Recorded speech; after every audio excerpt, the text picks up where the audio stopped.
Back from UFC Adelaide. Welcome to another episode of Submission Radio. It's May 17th. Dennis Skradov here with Kasper Rosalowski. It's good to be back, Cass, and doing another show of Submission Radio. It's fantastic. We had a great weekend at UFC Adelaide the previous weekend, but I missed the show. I missed interviewing guests from the fantastic Submission Radio studio. So it's good to be back, and we've got a nice show for you guys this week. We have three guests. We've got Elias Theodorou. He is the man that was called out by none other than Smile and Sam Alvey at UFC Adelaide. He's going to be on the show talking about the call out, modeling, and all sorts of other things.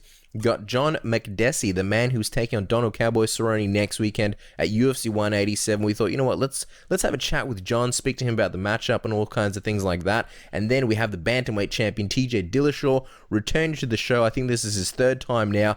Lots to talk about. Renan Barao, the Joker comments. Of course, we're going to be doing a few other things. What are some of the other things that the fans can expect from the show, Dennis? Well, Cass, we're going to be breaking down UFC Manila, big card that's happened over in the Philippines. We'll be breaking it down, giving you all of our thoughts about the winners and the losers and what's next for everybody on the card. So stay tuned for that. And me and Cass didn't do an episode last week because we were at UFC Adelaide covering the event. You guys would have seen there's a mountain of content on our YouTube channel, youtube.com/Submission Radio AU. There's some exclusives, the Jessica I, Stipe, and others. We had Ray Sefo as well. So we'll be breaking down our experience and giving you guys a look at what it's like to cover an event from sort of backstage, from behind the scenes. We'll be telling you about stuff that you wouldn't have seen on TV, stuff that you wouldn't have heard on Fight Pass, and it'll be there's some really funny stories that we're going to share with you guys. Pretty much it's like a behind the scenes look at what it's like to cover an event. So Cass, very excited for that. And for everybody that's wondering, we'll have Elias first, TJ second, and then John last. But I think Elias is on the phone right now, Cass, so I think it's time to intro him. All right, guys. Our next guest is known for having the best hair in not only the UFC, but in MMA in general. He is a fighter and a model, and he's the winner of the Ultimate Fighter Nations, Australia vs. Canada. He's none other than Elias Theodorou. Elias, welcome to Submission Radio. How are you? I'm fantastic. Thank you both for having me. Oh, the pleasure is all ours. Great to have you on the show. You know, it's been a couple of months since you got your last TKO win of Roger Narvaez. Tell us what's been happening in the world of Elias. Well, much the same. It's kind of rinse and repeat, right? But with that being said, I've taken the last month or two to kind of, slowly get back into training and have a little fun, but still get ready for the next one. Well, it's an interesting point that you made there, Elias. I mean, there was a little bit of a break in between fights, with your previous fight being in October before your TKO win. Tell us, what would be the ideal number of fights for you in 2015? Honestly, right now, it's no real rush in the sense that I got to where I am in the UFC. I'm 26, and the average median age for my weight class is somewhere around 30, 31. So again, it's slow and steady wins the race. Now, we want to go back and quickly touch on your season of Ultimate Fighter, Canada versus Australia. Lots of fighters that have been on the show say it's one of the most difficult experiences of their life. Would that be accurate? No, I had fun. It may be, again, I'm a little biased because I won the whole damn thing, right? So it's a kind of awesome thing. With that being said, I'm just kind of honestly honored to be a part of the Ultimate Fighter, because that's a moment in my life that I will never be able to relive, and it's a special place in my heart. Again, I'm biased because I won, but even if I didn't win, as long as it wasn't too bad of a loss, I would have just been happy to be locked in a house with 15 other knuckleheads and have a good time. Well, it really seems like you guys had a great team with a tough Canada versus Australia. You guys had a very tight-knit team. Obviously, Chad Laprise, Aubin Messier on the team as well. Do you still keep in touch with many of the guys? And would you say possibly it's one of the tightest-knit groups that we've seen on Tough so far? No, that's exactly it. Key in the fact that four of the guys were either from TriStar or affiliated with it. If half the team already trains with each other and are friends, a couple other guys that end up clicking, it's pretty much the whole battle, right? With that being said, I've been lucky enough to spend a bunch of times at TriStar with all the guys and just training for the same goal, being better. And we've also lucked out where a bunch of our fights have timed in the same time, so it's just been a good time. Yeah. Now, Tough Canada versus Australia was big here in Australia, but it slipped under the radar a little bit in America. Were you at all bummed that even though you won, many of the American fans, MMA fans, still didn't really know much about you? Yes and no. I understand it. America is a very proud country, and they've been, I don't know, known for not really knowing much other than their backyard, right? No one in their backyard. Mm. So, with that being said, honestly, I'm just privileged to be a part of the show, and who did watch it, I thank you very much. And honestly, I wore my country's flag during the whole time, and I won. So it's just the idea that even though many people didn't see it in America, I fought for Canadians, and I'm glad they saw it. Yeah, no, it's a special thing being able to fight for your country. Let's just speak about your fight style for a second, Elias. Obviously, you're a very exciting fighter. You've got a good grinding style. But one of the things that you're known about is some of your theatrics during the fights, like giving your mum a shout out. Tell us a little bit about when did you first tap into this kind of approach during fights? And is it something that makes you more comfortable in the cage, being able to sort of do these kinds of things while fighting?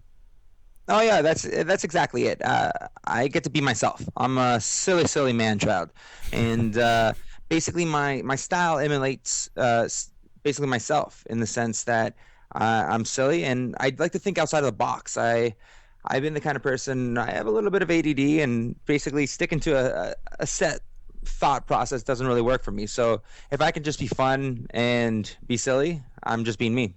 Certainly. Now, one of the things that you haven't had yet is a heated rivalry. Just wondering, obviously, a lot of your opponents have been really, really nice guys. Would you still have that sort of relaxed, sort of goofy approach in your fights if you did have somebody that you really genuinely didn't like and you were fighting in the octagon? Yeah, I would just be myself. I honestly, I love my job and I get to live the dream wide awake. So even if someone, let's say, didn't like me, and even if I didn't like them, I'm gonna keep calm and cool because anger is just a finite resource, and it's chestnut checkers. I need to honestly be in focus when I do what I always do: win. Sure. Now, Elias, people know you as the confident MMA fighter, Ultimate Fighter, Nations winner, and model. I'm curious, how has MMA impacted your modeling career? Well, it's been good because, like I always say, not looking like you've been in a fight is the best part about being in a fight. And I've been lucky to kind of double down and get a couple of auditions like a week prior to my fight, and no black eye. I get to go in. Now, it's interesting because we had Bass Rutten on the show, and I don't know if you know this or not, but fighting actually brought an end to his modeling career. He had too many bruises and black eyes. How often do you still model? Is it still a part-time thing for you, or do you spend just as much time in modeling as you do training and fighting? Well, I'm a fighter first and foremost, so I'm always going to focus on fighting because again, you can only be a fighter for so long because it's as a sport, a competitive sport, it has a expiration date on it. So I'm focusing all my time mentally, physically, and emotionally into fighting because I am a fighter, like I said. But now the last couple months, I've been booking a couple of gigs, and I have a couple of ones in the near future, and I'm looking forward to just honestly playing with that. Fighting is one aspect of my life, but it's not the only aspect of my life, and I get to again live the dream wide awake, and sometimes that's not only fighting. So the next couple of months, I'm gonna kind of push more into the modeling, acting, and even stunt work because that's something I can do. It's good that you've got other things to sort of occupy yourself when you're not training for a fight and things to take your mind off it. And obviously modeling being something fun. What would happen if you hypothetically got like a big cut on your face from a fight? Would you be worried about that and how it would affect you when it comes to modeling? Not really. As long as the bone structure kind of keeps in place, it'll kind of work out. And besides, chicks dig scars. Right. You don't have to tell me that again. Now, let's talk about your hair. I feel like it's the type of hair that might be insured for large amounts of money. For all the Aussie and international fans listening right now, that their hair isn't quite up to the standard that it should be. What goes into maintaining such luscious locks? Well, I wouldn't know, but I wouldn't say that. Everybody's beautiful in their own way. And what I would say with my hair, I've kind of just gifted with wicked genetics. I haven't done too much to my hair. Again, I treat it, obviously I do the usual shampoo, the lathering, and all that fun stuff. But honestly, I'm not that big of a. I don't spend that much time. I hate to say this, but I kind of woke up like this. Wow. There's a lot of jealous guys right now, including Lyoto Machida, who has the Head and Shoulders sponsor. Now, Elias, my hairdresser tells me that onion and garlic make your hair oily. Given your Greek background, those might be two things that are tough to avoid, but did you know this and do you avoid eating them? No, I did not know this, but thank you for sharing that because you learn something new every day, right? There you go. No, I eat a typically good diet, especially when in training. So again, you are what you eat, and I guess garlic gives you oily hair. So I'm not a garlic breath individual. Now, lads, let's get back to fighting. We were there at UFC Adelaide on point when you got called out by smiling Sam Alvey. First of all, first question is, did you watch the fight and what did you think of Sam's performance? Yeah, no, I watched it. It was a great performance. Again, was successful at doing what he does. He takes the opportunity to use his heavy hands when his opponents kind of just run into them. All the power to what's his name, Dan Kelly. Dan Kelly. Yes, it is Dan Kelly. In the sense that he was on the show, he's a great person, a father, and a great martial artist. Let's not forget he's had 4 times in the Olympics representing your country, and I think he placed up to 6. So he's an accredited mixed martial artist. And with that being said, poor game plan. You walked into the strength of your opponent, and he paid for it. Again, my hat's off to Sam, but cool. That's about it. Well, Sam's pretty keen on fighting you. You know, according to your Facebook, you posted an article of the call out and wrote, "But will he still be smiling after I beat the ginger out of him?" What did you think of the call out? Did you expect it? And will you be taking Sam up on his bet of his offer of a hair versus hair match? Yeah, no, I saw it. At this point, it makes sense because again, he's calling me out, and it's a planned idea. It's not by mistake that he's calling me out. He has that chip on his back, on his shoulder rather, that he didn't pan out in tough, and he wants to take out all the tough winners or tough participants in general. It's smart. Going into the idea of the fight itself, I'm always willing to fight anyone, but let's not forget he's only getting airplay because of me. He's getting any type of attention because he's using my name. So let's put that all in perspective. He has a great accomplished record, and it's the case where he has blemishes and a blueprint to beat him, or I don't. And for me, I would always be interested in fighting someone. It's just at this point in my career, I'm actually looking to grow because the point I am in is I'm always going to be playing catch up. I've only been doing martial arts for 5 years of my life, and I want to not be rushed in any way, shape, or form when to fight. I dictate when I fight, and if he's willing to wait, I'm willing to give him another loss. It's an interesting point you bring up there, Elias. Just want to expand on that. I mean, how long would you want to wait? What would be the perfect time frame for you to, fight Sam? Again, no real rush. I'm looking to just be a completely different fighter next time you guys see me. And that's what I've done in all my fights before that. You get a little glimpse of my potential. And potential is one of the worst words in athletics because if you're at your potential, it means you're not doing what you could be doing. So I want to, again, not put any time limits, but there might be some talks in September, October that there might be a Canadian card. If that pans out, I'd love to be on a Canadian card and fight in front of my people, my fans, my country, and whoever that is. Honestly, it doesn't matter because I'm going to do what I always do: win. Fantastic, and it's great that you're interested in this fight against Sam Alvey. What about his actual offer of the hair versus hair match? We spoke to him afterwards. He said it's a real bet. He's looking for you to take him up on his offer. Would you be interested in doing a hair versus hair stipulation? Obviously between you guys. I'm sure the UFC wouldn't enforce it, but just between you guys. No, not at all. First of all, I would not lose because I don't lose. Secondly, his hair is nothing compared to mine. If anything, he's looking for my hair, but I'm coming for his teeth. So that's all I'm saying. So it'll be a hair versus teeth match. Now, I don't know if you know this or not, Elias, but we did an exclusive interview with Sam after the fight. Went over to the hotel room and had a bit of a chat with him. And, they saw your call out that you said basically that, his hair isn't much and your hair is needed for your work. Did you know that Sam's wife, Mickey, is also a model herself and is a former winner of the American Next Top Model? Well, she actually said that she wants to offer her hair to be shaved in place of Sam's to make it a fair wager. What do you think of that? No, he made his choice and I make mine. If he really wants to fight me and it works out, I'm going for what I want. Teeth. So Mickey doesn't have to worry about the hair at all now. Exactly. Now, Sam's known for his smile, and you come from a world, obviously, where having the right look is very important. What do you think of Sam's smile, and could you see him make an appearance in America's Next Top Model? I think he's too big of a dude to be a pretty lady. But with that being said, he has a great smile. Like all the kidding aside, he actually has a really great smile. So he's known for great hair. I'm known for great hair. His teeth are pretty great as well. We can come on in agreements on that. Just interested as well to hear your thoughts on this whole tandem sponsorship issue that Sam had. Did you get a chance to see him at the weigh-ins? He was wearing Daisy Dukes, and he was also had a tandem sponsor on his chest. What did you think about it all? It was hilarious. Honestly, he just seems like a fun guy. Like regardless if we end up fighting, I don't have to hate someone. I think he's hilarious. I've been watching him since he was in an MFC, and he was always someone I looked up to. With that being said, obviously he did what he shouldn't have done, and it's one of those things where I think he knew whether or not they would have been happy with it. There was not much they could do about it. So I think it becoming a story gave it even more publicity, so it worked double time. Let's His wife's, I think. Sorry to interrupt. I think him and his wife are really good at just planning their marketable aspect. Again, there's many different things that came of this fight. So kudos to them. Completely agree, and it's something that we've spoken about many times on the show before.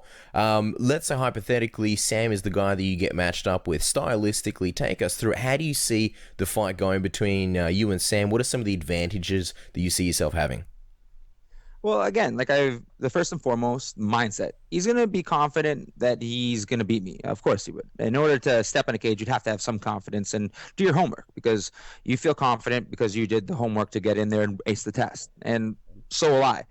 And I'll have the momentum of the idea that I've never lost. But there are 5 perfectly good blueprints to beat him. He's heavy-handed, and I think a lot of his opponents didn't show their cage intelligence and just veering away from the game plan. I would just go in there, pick him up, and slam him, and rinse and repeat, and just put on a pace that he can't handle. He's been successful in the last 3 fights in the first round. Honestly, kudos to him. I'm not taking away from that. But there's honestly 5 blueprints to beat him, but there's none to beat me. It's a great point there, Elias. And, just playing devil's advocate for a second, you're undefeated, but people say one of the biggest issues with your style is you're a little bit of a slow starter. And as you mentioned, Sam's best round is his first one. Does that make you think about that in any way? Is that going to be an issue if you do end up fighting him? Yeah, well, obviously there's many issues. I'm going in there confident that I'm going to beat someone, and he's just as confident to beat me. With that being said, I know that I may be a little bit of a slow starter, but there's a reason behind that. I am figuring you out. And once I do, I win. That's what I do. I have cardio for days. And again, remember, it's chess, not checkers. I don't care if you honestly, I have no, what am I trying to say here? Basically in the sense that anyone can get a lucky punch if someone runs into your fist. I'm not taking anything away from him. And I'm not even specifically saying him. I systematically destroy people. Everyone that I've ever fought has never won 2 fights after me, 2 or 3 fights after me. I break people. And yeah, I'm early in my career, but that being said, all I do is win. And honestly, all the power to Sam. He's a great fighter, and I can never take anything away from him. But I'm a different person. I'm me. I win. This call out sort of came a little bit out of nowhere. If you don't get matched up with Sam, is there anybody else in the division that you've had your eye on or you'd like to get matched up against? Beforehand, actually, ironically enough, it was another redheaded individual. His name was Ed Herman. He would have been a great opportunity. He lost to Derek Brunson, but Derek Brunson's been a stud in the last little bit, and he has plenty of experience that again, the difference between me and both Ed and Sam is the fact that they have 20 plus fights than me. So they're calling out someone fresh.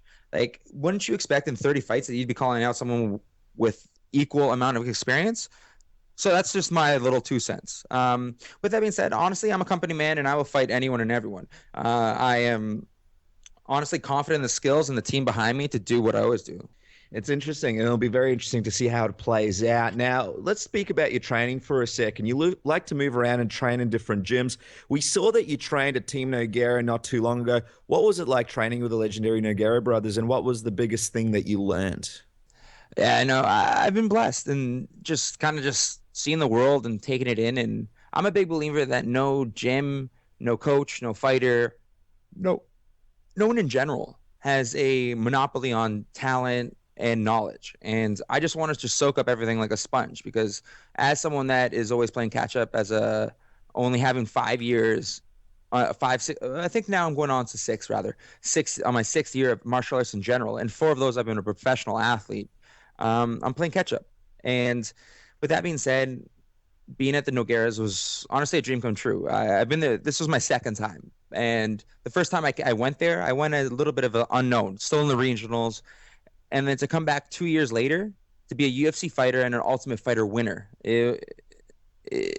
I still pinch myself.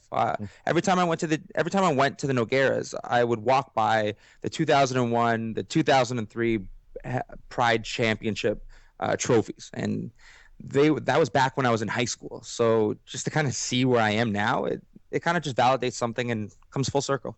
Yeah, that's amazing. Elias, you mentioned that you want to focus a little bit on modeling and stunt work just in between fights. I'm just curious, where are you training now, and are there any other gyms that you have your eye on for the future? Yeah, no, my home gyms are always Tap Out Burlington and Grant's MMA in Toronto. With that said, I honestly want to travel the world as long as any gym is willing to have me. There's been a couple talks between me and my coach, and we'd love to go to Jackson's and Winklejohn. That'd be an amazing opportunity if they open their doors to us. And as always, going back to TriStar, it's my second home. So there's honestly so many places. I even want to go to Amsterdam for a bit and train down there and some of the Dutch kickboxing. I just want to learn from everyone. And there's even some places in Toronto that I haven't gone to yet that would be a huge opportunity to like just grow and learn. I want to go train with Simon Marcus. I want to go train with Bazooka Joe. Those are some of the top, if not the top, kickboxers in the world. And it would be an honor and a privilege to train with them. Yeah, what a great combination of gyms there. Now, we're going to finish off the interview with Elias with something we like to call the Submission Radio Tap Out round. It's a fun round where we throw some fun questions at you, and you sort of answer with the first thing that comes to mind, a lot like word association. Okay, are you ready? Okay. All right, let's say the UFC do a sexy calendar with a fighter for every month, and you're in charge of picking which other fighters make the cut. Who do you choose? It could be male or female. Whew. It just depends on how fun we want to have with it. I think extremely fun. The most fun. Yes. Well, obviously, Lyoto Machida and Luke Rockhold just fought for February, and Luke is going to be Mr. Valentine's Day himself. Yeah. Christmas. Who wouldn't love to take home? I want to be careful what I say here now. Maybe. Who wouldn't want Santa, Felicia Heron giving you a present? Or if she's dressed up with one of her lovely strawweight sexy elves. I don't know. Sure. And then you have potential Alistair Overeem as July, Mr. July. That could be pretty steamy. I see that. Yeah. And honestly, you can have so much more fun with it. I leave it up to you. Roy Nelson doesn't get the cut for Christmas. I was gonna say Roy Nelson. He can be a sexy Santa himself. Yeah, he could be a Santa. Now, or he could be Santa in July and just shirtless barbecuing something. Yeah, I like that. Or like a lumberjack outfit. Now, Yes. Elias, when you won the Ultimate Fighter, you gave the Octagon Girls a few cheeky looks. Anything eventuate from that? No. It was just actually a Simpsons quote. When Homer sees the plow that he wants to buy or whatever like that or win, he kind of just says, "Do you come with the car?" And that's of what course. I said with the trophy. Classic quote. Now, your birthday's coming up in a couple of weeks. Any plans yet? How will the Spartan be celebrating his 27th year on the planet? Yes, I will be. I'm actually going to be in Vegas, which is very awesome. The UFC is bringing down a couple fighters, many fighters rather, for a just a certain, just kind of like a little event that's going down there or whatever. And with that being said, afterwards, a bunch of my friends and I are going to be celebrating in Vegas. Very nice. Now, your nickname is the Spartan, Elias. Thoughts on 300 Rise of an Empire? You know what? It can only be better than the second movie. So hopefully it gets better. Okay, let's talk about UFC Adelaide for a second. During the Hunt Miocic fight, you tweeted out, "Throw in the towel corner. You're supposed to have his back. Hashtag UFC Adelaide." Safe to say you felt the corner really should have thrown in the towel and the fight went a bit too long? Yeah, so does everyone else, I believe. I think the just everyone would agree that Hunt is too much heart for his own good. So it's the corner to kind of throw in the towel. I think it was originally the sponge, if you go date back original boxing, and that was Mm. the idea that that's what you type like that's your again a fighter's in there doing a crazy thing to begin with, and in order to have the confidence and honestly balls to do that, you got to be a little crazy, and that kind of crazy is sometimes too proud and too stubborn for its own good. I think there's been plenty of other fighters that unfortunately their towel should have thrown. I mean, their corner should have thrown in the towel. Junior Dos Santos, and then the contrast when you see with BJ Penn, where he didn't get hurt just as bad, but his brothers, the people that really love him, threw in the Mm. towel because he will live to have another fight. Whether GSP will, I mean, George, not GSP, BJ Penn will train for it. That's a different thing entirely, but Mm, he'll mm, have a mm. different fight. I just think, again, it's our brains and the rest of our life that we have to keep in the balance, in the sense that we're putting our brains on the line every single time we step in there. And you you wanna you wanna have a great life afterwards.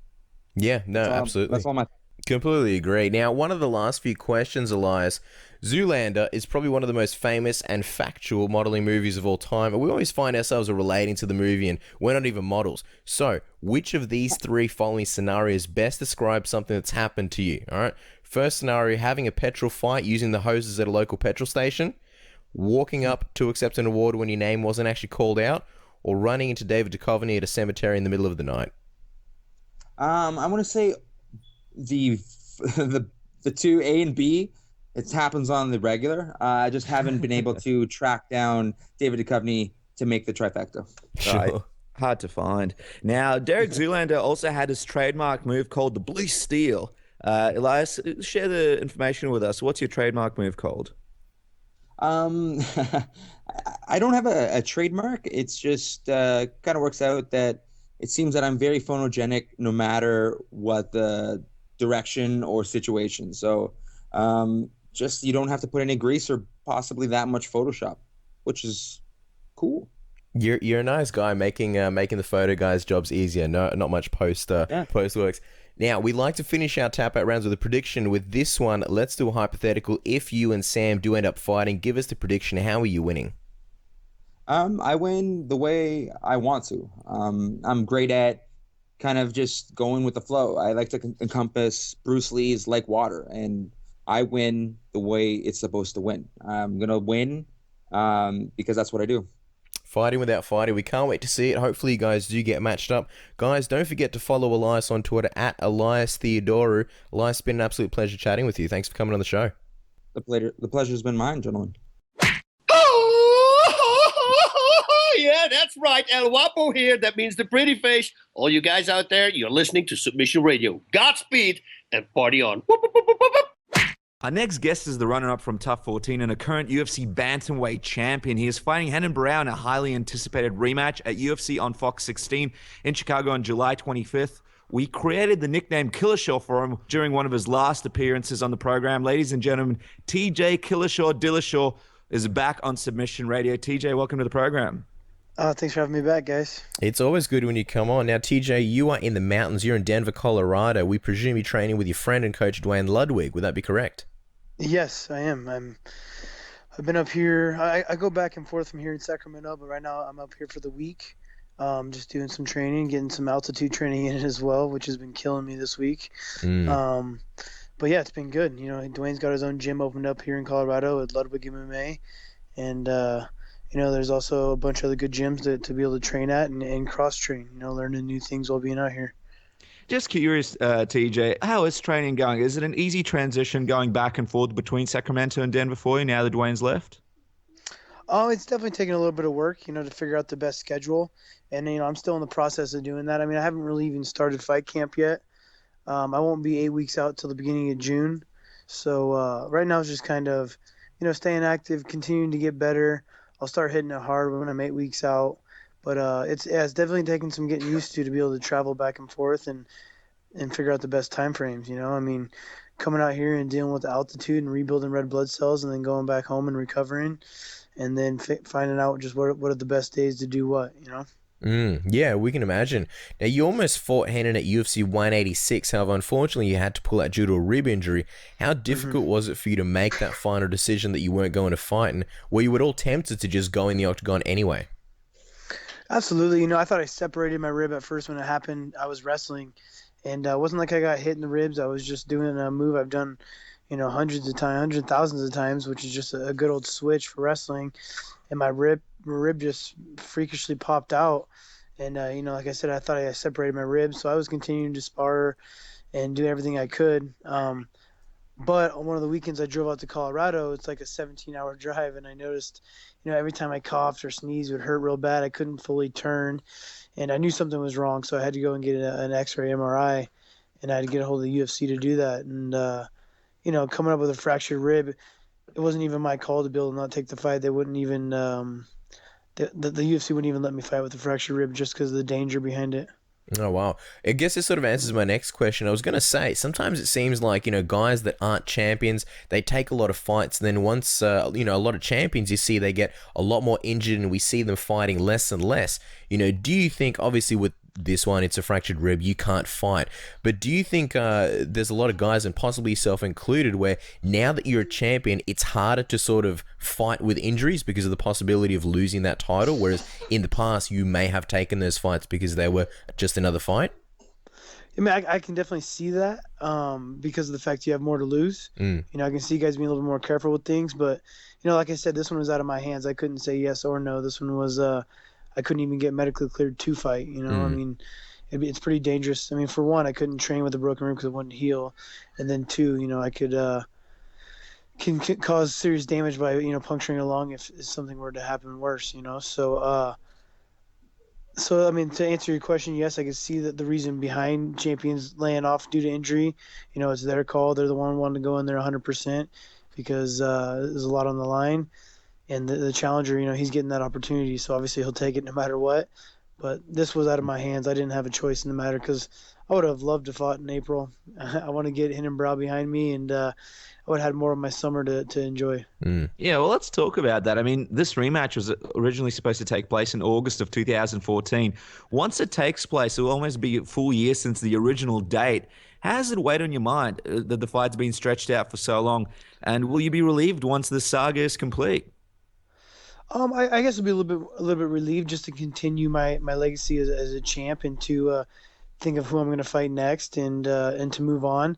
But it does make training a whole lot easier, training for the same guy. I know he's going to come out and make some changes and things he's going to do, but ultimately I'm training for the same guy. He can only change so much within a year. And like I said, it makes my game plan easier. It makes my training for my opponent easier. And so it's not the end of the world fighting Renan Barao and having to drag on this long. It's just I'm ready to create new fights and to, like I said, put my legacy ahead of me and fight new people. Yeah, I think a lot of people are hoping that you fight Dominic Cruz. Now, both rematches with Renan have been scheduled for pay-per-views. How do you feel about this one being on a Fox card, obviously UFC on Fox 16? And let me just add to that, with the UFC's pay-per-view structure, they always want to add 2 title fights. That way, if one of them falls out, you still have at least one for the pay-per-view. In this case, you guys are the main event. You guys are the only title fight. Does that put more pressure on you? No, not at all. And I'm excited for it to be on Fox because the fact that I'm gonna have that many more people watching my fight, watching a performance that I feel like I'm gonna do really great in, and it's gonna be nice to be viewed by more people. I'm definitely gonna probably take a pay cut from it, but that's not what it's all about. For me, it's about building my name and becoming a household name inside the UFC, and it's a great way to do it, to give the fans a great fight on free TV. And I definitely don't feel any pressure being the only title fight. I'm going to do the right things, train smart. And, my last injury was a freak accident. I was training the right ways. And as long as I continue to do what I've been doing, it'll be just fine. As long as he decides to make weight. Yeah, I guess that's the biggest thing. Obviously he's had some issues. He hit his head on a tub or something like that. Are you nervous at all that something close to the fight might happen with Renan himself? I mean, he's had an issue previously. I really, really hope not. I don't think he will because of the fact that I think that would just the UFC would, it'd be a bad look for him to the UFC, and it would hinder his career forever, I think, if he does it again. I mean, I think it's just a lack of being a professional, of not making the weight, and to do it to the extreme that he had to do it, to pass out the day of weigh-ins. You're not doing it the right ways if that's how it has to go, or you're just cutting too much weight. Mm. Now, Renan Barao, he's recently been saying some things about you in the media, most notably saying that you're not a champion, you're a joker. What did you think? He basically said that he doesn't respect you as a champion. Nothing as far as personally, but as a champion, he doesn't respect you. What did you think of these comments? I really didn't think too much. I mean, obviously he has to come back with something to stay relevant. I mean, if I'm not a champion, then he just got dominated by someone that he doesn't think is a champion. That's kind of funny to me as well. So I think he's just trying to stay relevant, act like he's got a shot in this fight, and talk as much crap as possible. Which I don't mind it because it's going to hype it up more for me. Yeah, well, speaking of talking crap, he also said that during the stare down at a media event, he looked into your eyes and told you he will kick your ass. Do you recall anything like that? And what do you think about this new trash talking side of Barao? It's kind of funny because I've never seen it from him, and now that I've beat him, he's got something to prove, and I think it's going to hinder his performance in the long run. If he's going to come out and fight with anger, or the fact that he's having to disguise being nervous. One of the two. I don't know what it is, but he's definitely changed who he was. I've never seen him talk crap before, any kind of stare downs or in the media, and now I've put him in that place, which it to me, it's nothing but a confidence builder for me. And I do recall him actually saying something in a stare down. We were in Montreal for ticket sales. We're doing media day. And obviously I don't speak Portuguese, so I don't know what he said, but obviously I knew he said something. You beat Renan in your first fight. He's claiming that he's taking the belt back to Brazil after this rematch. How do you see the second fight playing out? Do you think it's going to be more of the same, or do you think it's going to be a different fight? I gotta expect a different fight, but I'm thinking it's gonna be the same, but I gotta prepare for a different Renan Barao. I mean, he's gonna maybe, change some things up, which I've been calculating myself and watching my fight and thinking of what his game plan is gonna be to try to beat me and being ready for it. I can't underestimate how he's gonna be. I gotta expect the hardest fight, 5-round war. And if it goes my way easily again, then so be it. But I'm going to prepare for the worst. Well, people have said that this has been the most personal rivalry of your MMA career. Some guys fight better when they're emotional or when they don't like their opponent. Just wondering, how do you feel about fights where there's a personal element involved? And my aspect of it, I don't feel like for me, there's not a personal aspect in it. To me, it's just continue to hold on to the belt, and just winning the fight. He might be taking it more personal than I am.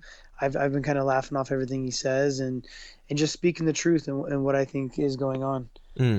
So for me, it's not personal. I don't hold a grudge. I don't dislike the guy.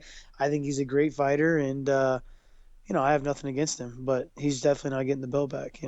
Sure. Well, you originally won the title about a year ago from Barao, and you've been dominant since. How much do you think that you've improved in the past year, and how different of a TJ Dillashaw will Renan Barao be facing compared to the one that he fought previously? I wouldn't say so much different, but just better. Just everything I do, I'm doing it better. I'm sharpening all my tools. I'm adding new things to my game that's going to surprise him.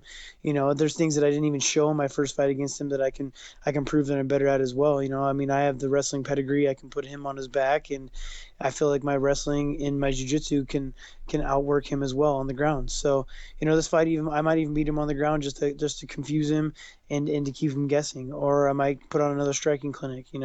That's the thing that I feel like has gotten me to where I'm at, is to keep my opponent guessing, never to let him understand what I'm going to try to do. If I'm going to be taking him down or if I'm going to be using it to strike with him. And there's a lot that I haven't shown, even just against Barao, that I'm going to surprise him with. Now, you won the title from Renan after a 3-month layoff when you beat Mike Easton. How do you think the long layoff will affect you this time around, given that this will officially be the longest layoff of your entire MMA career? It's been the longest layoff of competing, but I've actually been in the gym just as much, if not more. I've had a lot of downtime that I've had to deal with, and for me, it's getting into the gym. Obviously, I wasn't able to go 100% when I have a broken rib or got surgery on my elbow, but no matter what, I was in there getting better. So for me, it just feels like I've been in a really long training camp, and going through peaks and valleys and knowing when to rest and knowing when to hit it hard. But I've been doing I haven't been taking any breaks, that's for sure. Now, if everything goes to plan against Renan Barao, how many times do you hope to fight in 2015? Will we see you look to sort of gain momentum and make up for lost time? Sure. I mean, as long as I'm healthy and everything goes as planned, I'm willing to fight as much as possible. I mean, that's the only way I'm making money right now is fighting, and I'd like to do it as much as possible. And staying healthy is most important. And if I can do so, I mean, I can't tell you how many times I'm going to fight this year, but obviously I'm hoping this one, which will be halfway through the year, and then I'll at least get one more, if not two in. I know it'll be tough to get two in, but definitely another one. Oh, yeah, no, very exciting stuff. Now, TJ, we let the fans know you're coming on the show, so we picked out a few fan questions here, and they have a internet username, so it's not their real name, so don't be freaked out by some of their names. The first one comes from Tiger Punch, so obviously not someone's real name, or if it is, that's an awesome name, and their mother should be congratulated. Yeah. And I'm sorry, I'm going to steal that name for my kids one day if I have a kid. But Tiger Punch would like to know, I'd love to hear your official prediction for the Jose Aldo versus Conor McGregor fight. Also, would you be interested in a champion versus champion fight if McGregor does win, and how would that go between you two? So first part of the question, I think it's going to be a really close fight, actually. I think Aldo is the better all-around fighter, and that he's the one that could beat more guys in the weight class. But I think that McGregor has the style to match up against Aldo. Aldo's always been known to stay on his feet, even though he's got a decent ground game. And I feel that McGregor's got the right distance. He's a big 45-pounder. I like that he's a southpaw against Aldo. I think that's what's going to give him a lot of trouble. And it's going to be a close fight. I'm predicting that Aldo's going to tough it out. He's been in those wars, so he's going to know how to continue to push and beat him. But, it's going to be close. I mean, McGregor's bringing a lot of confidence to the table and the right kind of style to beat Barao or to beat Aldo. And I would love to do a champion versus champion fight. That's like my next goal. The goal was to become best in the world in my weight class, and I've done it. I need to obviously stay dominant and hold my belt and continue to do so, but I would love to in the future, fight champion versus champion and go up a weight class and do that. That's my main goal now. Yeah, that would be super. How, just to finish off Tiger Punch's question, just in case he ever finds us on the street somehow, how would you see that go between you two? How would you see that fight play out? Well, obviously, I'm going to believe in myself and I'm going to win that fight. I feel that I can hold my own with him striking. I know he's a big 45-pounder, so his reach would give me a little bit of trouble. But being able to work my way in and use my wrestling pedigree, I think I'd be able to wear him out and keep him guessing. And I would win that fight against McGregor or Aldo. I'd beat whoever's going to win the fight. I will beat either of them. Great analysis. We haven't had a single pro who actually picked anyone specifically. Everyone's talking about how close of a fight it is. Earthworm Dan, I'm going to assume that's definitely a username. Otherwise, it's one lucky dude out there.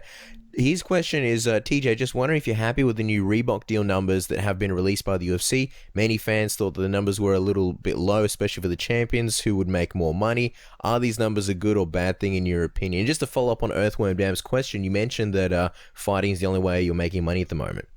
Yeah, it's tough, especially for some guys that had some big contracts with other sponsors that are losing lots and lots of money, and for guys like me, say if I wasn't the champion, I'd only be getting paid $5,000 a fight, which is pretty ridiculous.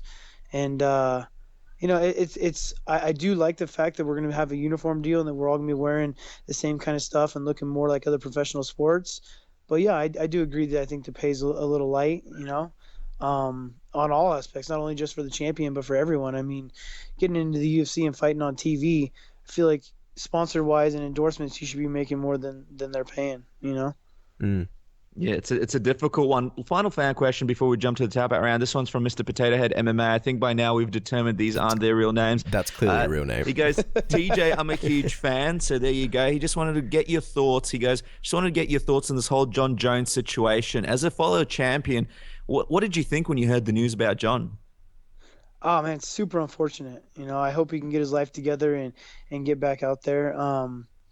It sucks. I've always told everyone I'm kind of glad that I'm as old as I am when I won the belt, because I've had to do a lot of growing up myself. And I feel, I think John Jones came into stardom while he was still growing up. And I'm sure that's pretty hard to handle. And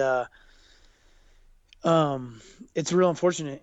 I really do hope he can clean up and get his act together and come back, because he was a great champion, pound for pound, the best fighter in the world. It's real unfortunate to see someone go out that way. Yeah, it's a bummer. Now, TJ, as you know by now, we're going to wrap up the interview with the Submission Radio tap-out round. You've done this twice before. All the tough questions are all done. All the hard parts over. Now it's just it's all easy. So the first question is, what is? I don't know. These ones are almost the harder. These are the harder questions for me, I think. Yeah, I wanted to trick you. This is the business end. These are the hard questions. All right. Yeah, we'll start off nice and slow. What's the funniest place you've ever worn the belt, TJ? The funniest place I've worn it? Yeah. I mean, I've had to carry it around. Obviously, I went up to Canada with it and whatnot. But other than wearing it, I mean, I wore it the night I won it, and for a couple of photo shoots. But that's it, man. It stays on the shelf, and I've taken it to some media obligations I've had to go to. But that's just carrying it, I've got it wrapped around the shoulder. But wearing it wise, it's just I like to keep it for the night of winning it or defending it. I like to keep it special. There's no times you walk around the house in like a baggy t-shirt or like underwear and just the belt, nothing like that. Well, there are things I can't really talk about. I wear just the belt around the house sometimes. Nice. But that's my personal life. I'm gonna go as you for Halloween now. This one's actually from a username by the name of Bisexual MMA. He wants to know, on a scale of 1 to 10, how comfortable was the experience of shooting the Team Alpha Male calendar? And also, this comment's just from us. Did you channel your inner George Costanza for the ultimate art of seduction for it? It was fine. I mean, we had a great photographer, Sam Hahn. It was fun to play around with, and just a way to create money for our team. It is kind of funny seeing him sold now, and all of us all flexed out on a calendar. Is kind of ridiculous. But yeah, I definitely practiced my moves. I did some Zoolander looks, and got ready for the shoot. I felt really prepared for it. Nice. What are your thoughts on Paige Van Zandt, TJ? Do you believe she could hang in there with Joanna and win the title? I hope they don't push her too fast. She's definitely going to be a superstar. She's a hard worker. She's gonna. I mean, she's already blowing up. Just from her last. She's only had 2 fights in the UFC, and she's getting a lot of attention, which is great for her career. She still has a lot to work on. Her work ethic is there. It just needs to, tune up some things. And in the future, yes, I definitely do think she'll give Joanna a good run for her money, as long as they don't push her too fast. Now, you tweeted out that you've been loving riding your Harley Davidson bike lately that you won in your last fight. Just a question for you, TJ. Ever consider growing out the hair, donning a full mustache, getting a frilly suede jacket, getting the wife to jump on the back, and just ride towards the sunset, man? Ride towards the sunset. Yes to all of that, except for I can't grow a mustache. It'd be like a very dirty looking, like, I'd call it more like a crust stash. A crust stash. Because I just can't grow a mustache. I mean, I can grow facial hair, but a mustache just won't grow in. I feel like crust stashes are going to become a thing now. There's a lot of people listening like, yes, me too. I have that affliction as well. Just a super thin, like dirty looking mustache. Yeah, like call it a crust stash. Like those people in like primary school that start to grow mustaches like way ahead of everybody. Yeah, that's what my mustache looks like. Speaking of marriage, TJ, we spoke about your car being a locker room, as you put it, during one of our interviews. Have you ever gotten out of a chore around the house by saying, I'm TJ Dillashaw, the world champion, damn it. I'll take the trash out when I'm good and ready. I've tried, but it doesn't work, man. I thought for sure it would work, but it doesn't at all. The wife doesn't go for it.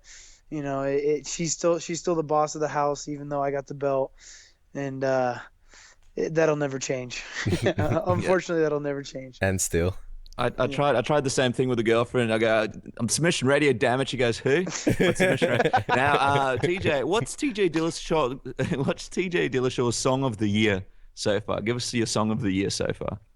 What do you mean song of the year? Like a new song that's coming out? Yeah. What are you listening to? What's funky that you enjoy listening to, and you think, hey, this might be TJ Dillashaw's official song of the year? Shoot, man, I wish I would have thought of that. I don't know. I listen to pretty much just everything. Other than country, I don't listen to too much country.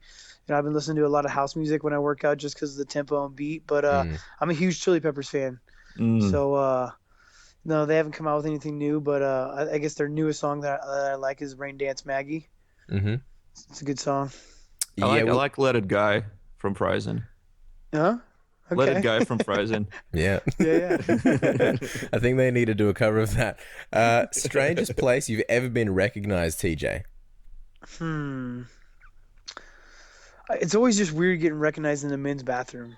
It's like so awkward. You're like, for one, you're trying to go to the bathroom, and then two, someone wants to shake your hand, and you don't know if they've washed your hands, and you definitely haven't washed yours yet. So it's, it's always this awkward kind of like, oh, I'll wait for you outside. Yeah. I'll talk to you outside the restroom. That's always the weirdest spots, I guess.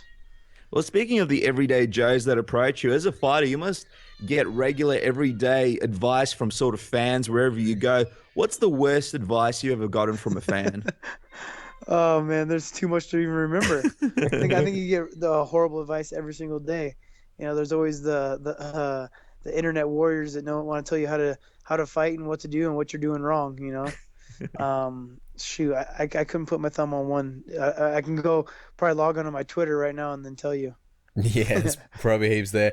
Second last question, TJ. Joseph Benavidez, he's a movie connoisseur. We've had many long discussions about, furniture made of mahogany and great movies. What's the most disappointing movie recommendation from the Beefcake? Oh God, we were out here in Denver and we had to go watch this movie that came out. Inherent Vice, I think it's called.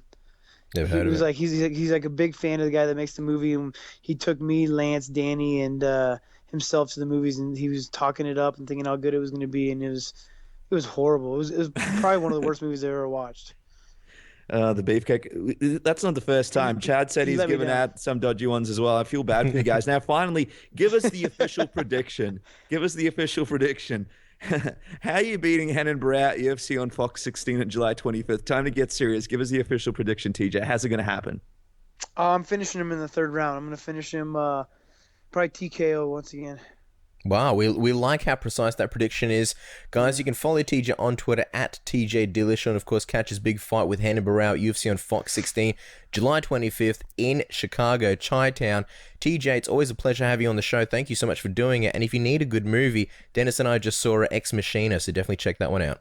What was it? Ex Machinist? Ex Machina. Machina. Oh, okay. Yeah. I'll have to check it out. Carl Noak saw it as well. Once again, man, thank you so much for doing the show. Oh, no problem. Thanks for having me on again. What's up, guys? This is Elias Theodorou, the California Kid, and you're listening to Submission Radio. All right, guys. Our next guest is a UFC veteran. He's known for his vicious knockout power, and he's coming off a TKO over Shane Campbell at UFC 186, and will be taking on Donald Cowboy Cerrone at UFC 187. He's none other than John the Bull Makdessi. John, welcome to Submission Radio. How are you? Hey, I'm doing great. Thank you guys for having me. Oh, the pleasure's absolutely all ours. Now, before we get into UFC 187, let's talk about your recent win against Shane Campbell at UFC 186. What was the biggest takeaway for you that you took away from the fight? I mean, I've just been training all my life, for moments like this, just working on my skills, believing in my skills, and just working hard in the gym consistently. And, Shane Campbell is a tough competitor. He was world champion, multiple world champion, Muay Thai, K1 fighter. So I was, I knew it was going to be a tough fight. And just, I was very, very grateful for being victorious. At the end of the day, he was throwing a lot of kicks and I stayed calm. I stayed patient, and I kept timing him. I kept touching him, and I saw slowly, I saw in his face that he was fading away, and, caught him a couple of nice shots and finished him.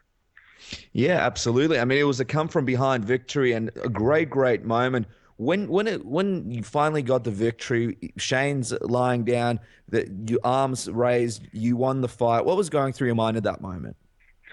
Yeah, it's just, the funny, the crazy thing is, for me, it's not even about the fight. It's actually just just all the emotional, all everything, just with all the ups and downs. It's a roller coaster, ride. I just saw just the whole 1 year leading up to that fight. I've been working hard for a whole year. Having had some setbacks, restructuring my life, restructuring my team. Just getting things back on track. I was just very relieved. It was a lot of emotional. It was a lot of build up emotionally. And it was just I was happy to release it. I'm a fighter that is emotional. You know, I use my emotions can get the best out of me sometimes. You know, so you know, it just a lot. You know, I mean, I'm human. I'm a human being. You know, I'm no different than anyone else. I have my fears. I have my ups and downs. I have my, you know, my dreams. You know, I wanna build a legacy. I want to be a world champion. You know what I mean? I work very hard in the gym every day. I'm dedicated to martial arts. You know what I mean? This is all I do. You know what I mean? I live it. I breathe it. You know, blood, sweat, and tears. Yeah, no, absolutely right. Now, just wondering, John, you know, you mentioned you had a few setbacks. Not sure how much you could share with us, but could you mention just what was going on? What was some of the negative stuff that was going on in your life that you were trying to fix up? You know, I mean, before my last fight, I had a controversial loss. A lot of, you know, I watched that video. I truly believe I should have won.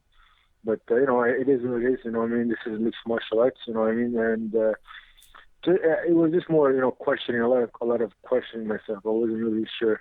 A lot of doubts in my head. And just, I wasn't with the right people, you know. I didn't feel like I was myself, you know. I felt like I was following other people. I felt like I was doing things that I was listening to other people that didn't really understand the game, you know. And I'm a type of fighter I'm a type of person where I need to lead. I need to be a leader because that's the only way I can be happy from internal, you know, from a spirit, you know, in a spirit perspective, you know, like when I'm able to control, you know, if I can dictate, you know, my training system, my philosophy, you know, my core beliefs, just a combination of everything, you know, working with people who are passionate, you know, because I'm passionate, you know, I'm you know, mentally driven, I'm spiritually driven. For me, it's more than what meets the eye, you know. It's not just going into the gym and train and go home, you know. For me, it's the journey, it's the you know, it's the passion, it's the drive, it's the skills, and you know, just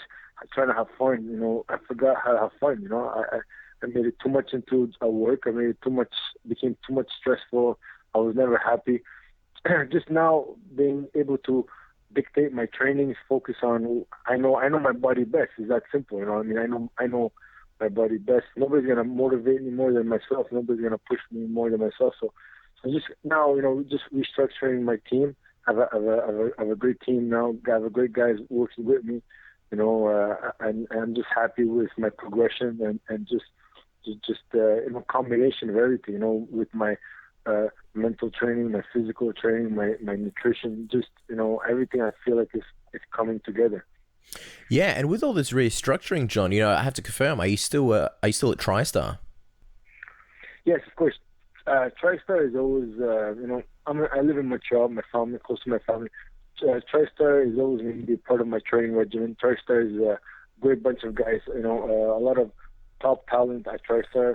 So for me, TriStar is a great tool in my arsenal to prepare myself for fights. There's a lot of great talent there, so I you know, TriStar is always going to be part of my family. Absolutely. Now let's go into the moment. You beat Shane Campbell. You're resting in your body and relaxing. All of a sudden, you're filling in for Khabib Nurmagomedov at UFC 187, one of the biggest pay-per-views of the year, and fighting Donald Cowboy Cerrone. How did that all come about? Well, the funny part is there was some Twitter feed going on my Twitter. People were saying, you know, John Makdessi should step up, fight Donald Cerrone. I didn't take it really serious, you know. So I call up my Hector Castro, my manager. Call him up, you know. I told my girlfriend, you know, to call him up, see what's going on. My girlfriend, you know, Jessie, she's a big part of my team. She's a big part of my credit, you know, contribution. She always there for me. She helps me behind the scenes, you know. And so basically, we were just talking to my manager, figuring out, like, finding out what's going on. And he decides to call, you know, he called Joe Silva. And next thing you know, I think, you know, next thing you know, they offered me the fight, you know. So I took it because, you know, when an opportunity presents itself, you know, I take it because, you know, these things don't come quite often. You know what I mean? Oh, yeah, absolutely. And now with the fight being less than 2 weeks away, John, you know, how does the timing work for you? Is it enough time for you to prepare for the fight? Well, actually, it's perfect because I just finished our training camp. I'm already in top shape. I had couple of days to rest my body. You know, I mean, at the end of the day, it's actually I'm a type of fighter where I train all year round. I don't believe in training camps. You know, I'm consistent in my training, so it's actually the best thing can happen to me because I like that mentally to keep me sharp and get me back to the get me back to the grind and stay focused and just keep doing what I do best. Yeah, exactly. Now, in the past, you've had a few issues with making weight, John. How do you feel this time round, and how are you traveling in regards to making 155? Yeah, I mean, the weight cutting always going to be the hardest part. You know, that's the only thing that I never liked. You know, I mean, because of what you put your body through. But I've been working with Ben Hoffman. He's a tremendous guy. He has his own business when it comes to nutrition. It's called In Motion Meals out of New Jersey. This guy is a genius when it comes to nutrition. I mean, because of him, it's a big contribution. You know, he keeps me healthy, he keeps me strong, and I'm able to train hard and cut weight at the same time. And you know, I'm not really worried about my weight. My weight now has been much better, you know, since working with him, and I never missed weight under him, so I'm not really worried anymore. Fantastic. And in terms of exposure, John, you know, it's fantastic for you. Not only are you doing back-to-back pay-per-views, but you're the last fight people watch before the 2 title fights. How happy are you to be so high on the card and ahead of such fights as Arlovsky versus Travis Brown and, you know, Benavidez and John Moraga? I mean, it's just like a dream come true. You know, I feel like I'm dreaming, to be honest with you. I've been dreaming about this all my life, to be in a big card, to be a part of a big event. This is what I've been working all my life for. So, I mean, I'm excited. You know, I'm staying calm. I'm, you know, focused at the task at hand. Just, you know, I mean, I do, like, you know, I mean, I'm not making it bigger. I'm not going to make it too much big. You know, at the end of the day, fight is a fight. You know, I fought top guys already, you know, and Shane Campbell, you know, I fought a Thai champion. So for me, that was a boost of confidence because I beat him in his own game. You know, that I tested my skills versus his skills, you know, and also a much bigger guy fought him at a catchweight, 160, you know, he was coming off a winning streak. So, I mean, I'm not really worried, you know, I believe in my skills, and I outwork everybody in the gym. You know, I train very hard, I'm consistent, and I've been competing all my life since age of 6, so I know I was born for this. You know, I mean, I don't, the difference between me and other fighters is that when they get hit, they panic. When I get hit, I stay calm and I just fight back. Well, let's talk about the fight itself, John. You know, stylistically, what do you see as your advantages over Cowboy Cerrone in this fight? I feel I'm the healthier guy. I take less damage. You know, he took, he went to a lot of wars. He got dropped a couple of times, you know, so I'm expecting him to kind of he's going to try to come hard at me in the beginning, but then once he sees that he can't touch me and I'm connecting the shots and I'm hurting him, he's going to try to take me down, you know what I mean? And I truly believe that he's going to try to take me down. Just like every other fighter, I turn strikers into wrestlers, you know what I mean? And, you know what I mean? And, you know, the proof is in the pudding, you know what I mean? The moment I hit, when I'm hitting my opponent, I'm hitting through them, you know what I mean? That's how I train. In my mentality, that's how I work, you know, in the gym, you know, I'm going for a knockout, you know what I mean? Every punch, every kick is 100% commitment. So, you know, that being said, you know, I just truly believe that I'm in a different level mentally, physically, you know what I mean? I don't really care what he's going to do. I'm focusing on what I'm going to do. Now, Donald Cerrone is notoriously tough to finish and he loves to get into dogfights. In your mind, are you expecting a knockout or do you see this being a grueling war? I mean, at the end of the day, of course, I'm always going to be looking for the finish. That's the way I train. My training is I always try to go for the finish, but I'm also expecting a 3-5 minute rounds, you know, of hard work and just pushing the pace and outworking him. At the end of the day, it is a battle of nutrition. We'll see who's the well-conditioned fighter, you know, and so, you know, that's another thing, you know. So, I mean, I'm ready for whatever happens. I'm ready for 3-5 minute war.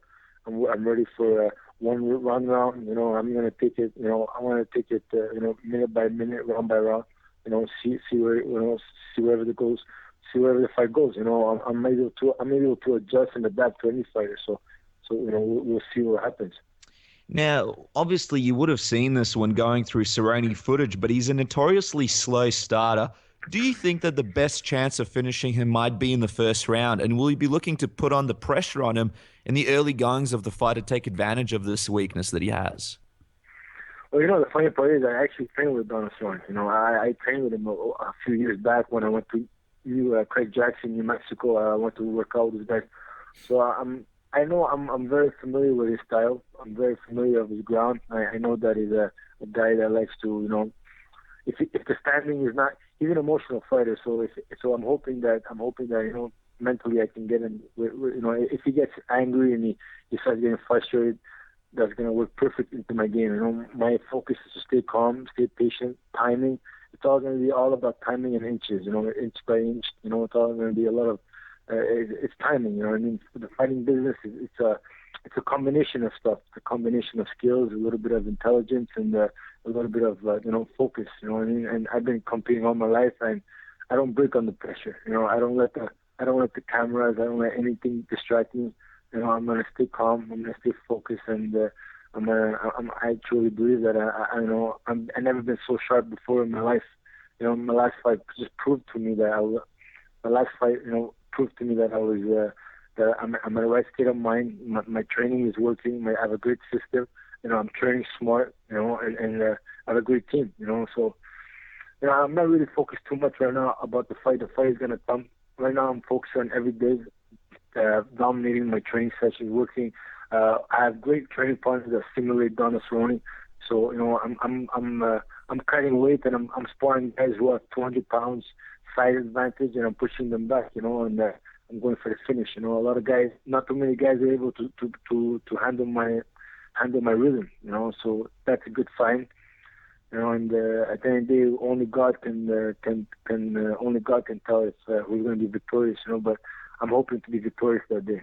Yeah, I understand that obviously you're focused on the task at hand and not really much else, but Cerrone being on a big streak at the moment, winning 7 fights in a row, he's also considered the guy who might be fighting for the title next. A win over him, where does it put you in the lightweight division? Do you think if you beat Cerrone, you might be that next guy fighting for the title shot? To be honest with you, I don't really focus on that. Win streaks, records, those things don't matter. It's all irrelevant. At the end of the day, it's all the. Shane Campbell had a win streak. It doesn't really make no difference. For me, like right now, I'm focused on step by step. See what, of course, my goal is to get to the title. That's my end goal. So I'm not gonna fight the whole division. But of course, Donald Cerrone is gonna be a big test for me. We'll see where I'm at, and depending on how I fight, how I finish the fight, how the fight goes. If I dominate, then of course, of course that's gonna be something that I want to tell, I want to get a title shot, because at the end of the day, I am fighting a top guy, and I am fighting a guy who's, close to the title, next in line for the title. So we just have to see what happens May 23rd. Absolutely. And, one of the final questions about the fight, John, obviously a lot of fans and Donald himself look like they might be overlooking you in this fight, not giving you much of a chance, sort of looking at you as a last-minute replacement and still seeing Donald go through you and go on to get that title shot. What kind of effect has that had on you mentally? Is it something that works on you positively in your training, or has it been a detractor for you? Oh man, I love it. This is what I live for. I love to be the underdog all my life. I beat all odds all my life growing up. Guys underestimated me, and this is why actions speak louder than words. A lot of guys always underestimate me, and we'll see May 23rd who's going to be what's going to happen. Yeah, we definitely will. When we told the fans that you were coming on the show, John, they sent in a few questions, so we've picked a couple, and we're just going to ask you a couple of fan questions. This one comes from a man called Jeff PLS Go, so I think it's Jeff Please Go. His question is, how useful has your takedown skills have been for MMA compared to others like boxing? And also says, please tell him he's my favorite fighter to watch. So Jeff Please Go wants to say that you're his favorite fighter to watch. Oh, I really appreciate that. Well, at the end of the day, for me, my style, my goal is to be different than every other fighter. I'm not going out there to try to hold you, take you down. I'm not going to go out there. Of course, if the takedown is there, if the submission is there, I'll go for it. But at the end of the day, I'm a striker. I'm a striker out of heart. I'm a striker. I'm a pure breed fighter, raw fighter. So that being said, my style is to make it exciting. That's the goal. Is to get a fan favorite. Fans want to see excitement. So that's the way I fight. So I work with I work with guys who are, I work with different guys. I mean, the way I work, my system is very simple. I focus on skill work. I focus on specific different disciplines. I work with guys who are just jiu-jitsu masters. I work on my wrestling game. I focus with different guys who are that's their game. You know what I mean? So, and then I put it all together. So I have a trainer. I work with guys who are stand-up guys. I work with strikers. I work with the Thai guys, Muay Thai guys, boxers, kickboxers, karate guys, and then I work with wrestlers, with grapplers. I work with different guys who are that's the only specialty, and then I put it all together, and this is where I get my confidence from. And just going back to Jeff's question, sorry, I may have said takedown. I don't know whether I said takedown or taekwondo, but with your taekwondo background, do you feel that it's been a good base for MMA? I mean, taekwondo, all these stuff. At the end of the day, it's up to the fighter to understand. What they need to understand. Like taekwondo was my first discipline. You know what I mean? And at the end of the day, for mixed martial arts, I truly believe the foundation is you gotta simplify stuff. I mean, I find that the best thing is everything else is additional. Everything else is extra. So the foundation I find to be an MMA fighter is your grappling, your wrestling. I mean, at the end of the day, the wrestling is the most important because the wrestling dictates where the fight goes. You have to have a strong foundation. And wrestling is the key. You have wrestling, the judo, you got jiu-jitsu, Muay Thai. And then everything else. It depends on your level, and then everything else you can just keep learning and evolving. For me, it was the complete opposite because of. I started off at the age of 6 with taekwondo, and then I progressed to karate, shotokan, and then I progressed to kickboxing, and then I kind of started to learn MMA. So it was a little bit weird for me because I had to kind of had to reverse. I had to start all over again because I'm learning so many. I had to learn the wrestling. I had to learn the ground game and the Muay Thai and all the new stuff. So my body had to kind of readjust to the new disciplines. So it was a little bit harder. But I learned very quickly, and I feel like I'm God gifted for that.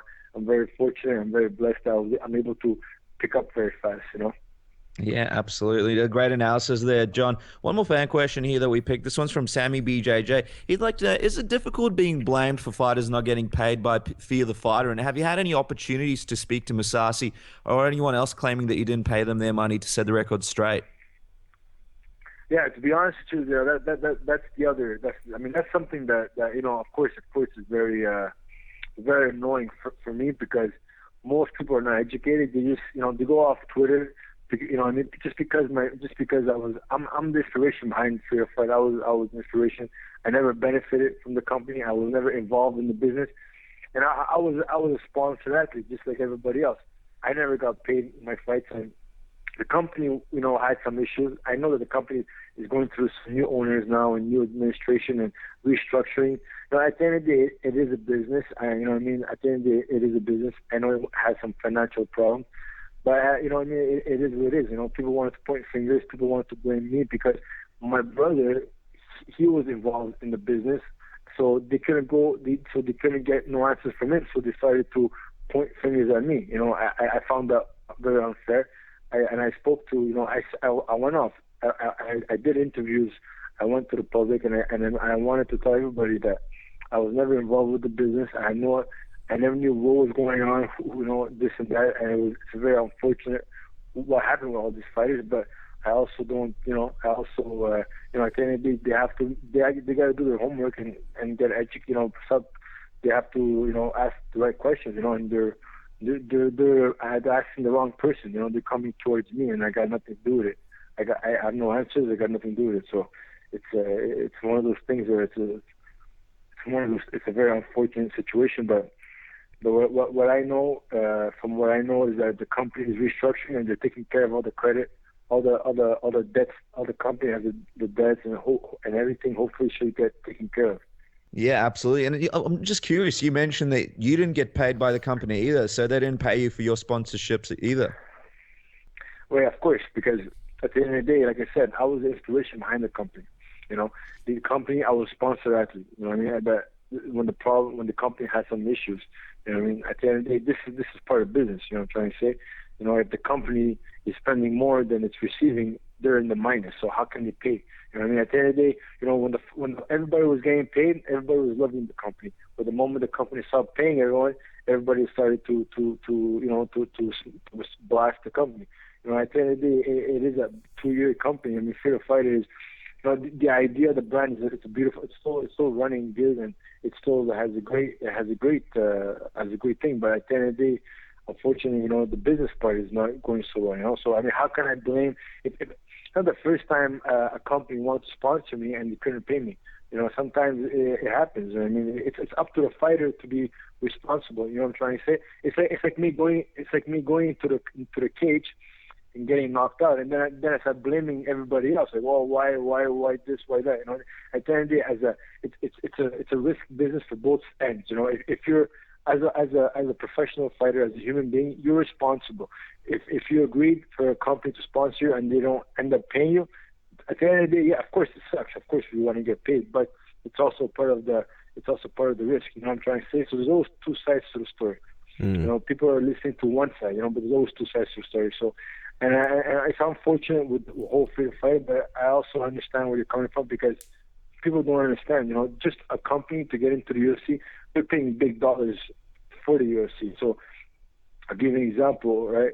If a company wants to be sponsor, if the company wants to sponsor an athlete, they gotta pay minimum at least $20,000 in taxes. You know what I mean, for the UFC. So you're paying most of your money. You're paying to the UFC, and then if you're lucky, you get a fighter $500, $1,000. I mean, that's nothing. That's peanuts compared to how much UFC is making. So I mean, it's you know, at the end of the day, if you don't know business, don't talk, because you know what I mean. I understand the business game. I know how hard it is.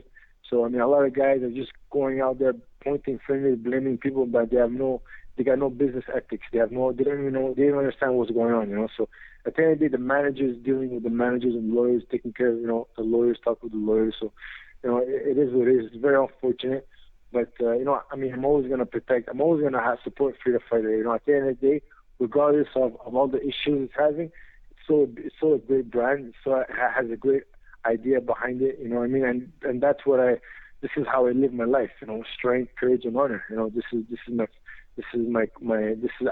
I'm an inspiration behind the whole company. So I mean, I have pride in it. Before we wrap up, actually, you know, seeing as you're talking about the business side of things, I also want to get your thoughts, John, on the Reebok deal. You know, it's going to basically eliminate any companies, not just for the fighter, any other external companies from having these sponsors. What are your thoughts on the Reebok deal? Yeah, I mean, of course, that's another big blow. You know, you know, it's going to have pros and there's going to be cons. You know, you know, I mean, at the end of the day, it's one of those things where, like, you know, fighters can't negotiate nothing no more. Fighters can't really negotiate. Managers can't negotiate.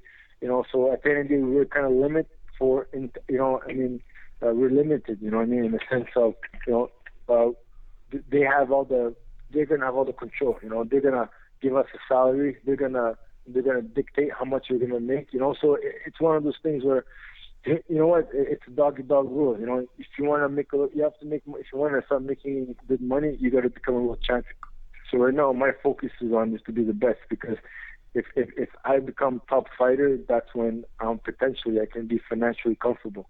You know, right now I'm not financially comfortable, but that's what keeps me going. You know, I live in a 3.5, you know, and I'm very hungry, you know, and what separates me from other fighters is, you know, at the end of the day, who's going to be more hungrier, you know, who's gonna want it more, you know. This is the fighting business, you know what I mean.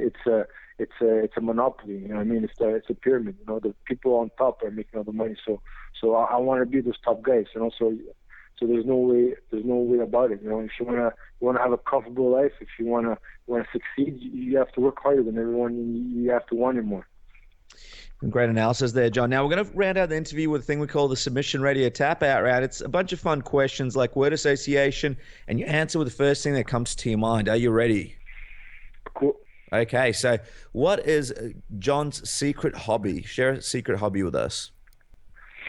I love cleaning. I clean and wash my car. Really? Cleaning? Wow, that's I hate cleaning. What do you like about cleaning? It's it's just like meditation, man. It just calms my mind. I just go focus right in the. All my problems just go away. I'm focusing in the present. It makes me present. And you know, just cleaning. It's crazy. I have no idea, man. I feel like my girlfriend loves me because there's not so many guys that are clean, you know, and I'm a clean freak. Yeah. Wow. Oh, you know, I guess I can understand the catharticism behind it. You know, what is your first post-fight meal that you have, John? The day of my fight. What do I eat first? Not the day of the fight. Oh yeah. Sorry, the day of the fight. After the fight, once you finish, once you have your big victory, what do you eat? You know what? Actually, what do I eat? It's funny. It doesn't really. I don't have a specific thing. It's whatever I feel at the moment. It doesn't really. I never have a specific thing. It can be anything.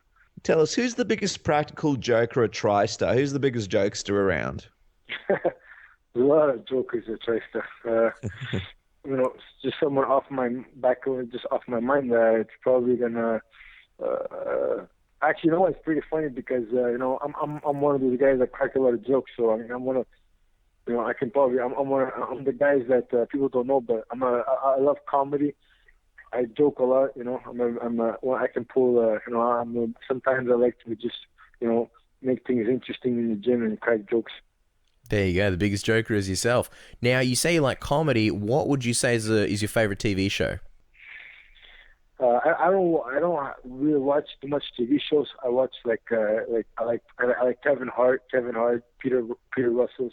You know, I like to watch, you know, comedians like that. I like watching movies. I'm more of a movie guy. It's interesting that you say that you're a jokester, John. Just wondering, I don't know if you have one in your head, but is there a favorite joke that you can share with us?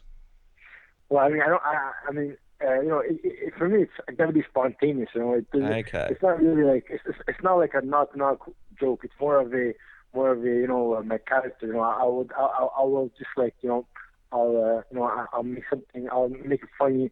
I'll make a funny statement, or I'll make a funny like sarcasm or a gesture. You know what I mean? It's more of that type of joking. You know, just through my body language. You know, I would, you know, in the gym, I'll screw around. I would maybe when I'm training, I'll start singing, even though I have no idea the words. You know, just stupid things like that. Now, finally, John, let's finish this off on a serious note. Give us your official prediction. How will you be beating Cowboy Cerrone at UFC 187? I truly believe in my heart. The way I'll win the fight is fighting my fight, sticking to the process, and just trusting my instincts. Awesome. Do you have a prediction, a round, or a finish that you think is going to happen? Yeah, I don't predict because I don't really. The funny thing is I'm unpredictable, so how can I predict? I don't even know what I'm going to do. You know? If you don't know what you're going to do, then I guess we can't officially get a prediction from you. We're just going to have to tune in and watch the fight. Of course, John Makdessi fights Donald Cerrone at UFC 187 on May 23rd. Guys, don't forget to follow John on Twitter at John Makdessi MMA. John, it's been an absolute pleasure. Thank you so much for chatting with us. Thank you guys very much. I really want to give a shout out to all my Australian fans. I want to thank you guys for this time, and you know, I love you guys. Hey, this is Ken Shamrock. You're listening to Submission Radio. All right, guys, and that concludes the interview segment for this episode. We're going to talk about a few things. Obviously, UFC Manila is in the books. We're going to be talking about that, breaking down the card. Before that, though, of course, last week we didn't do an episode because we were at UFC Adelaide, Fight Night Hunt vs. Miocic. We're going to take a few seconds or a few minutes to talk about that event. We were there, we were in person, we were sitting cage side, we saw pretty much the whole event. We want to take you guys through a little bit of a journey, what the experience was like for us. It was awesome covering the event. And the other thing is, there's a lot of things that you guys may not know, just a little behind the scenes things and the way it works in the media room. You know, what was some of your biggest takeaways from this one, Dennis? Well, you know, I want to start it off with the flights. People may not know, but Submission Radio have a little, let's say, ritual that they like to do when we fly out to UFC events. People don't expect to know this, but we actually have a very, very serious thing that we like to do. We like to play Angry Birds on the plane. Now, usually, I don't remember which one we played last time I went to Sydney, Cass, but for everybody who doesn't know, which would be everybody, Cass, we've got a brand new phone, Samsung S6, and of course, this was going to be the phone, the destination that we played the game on.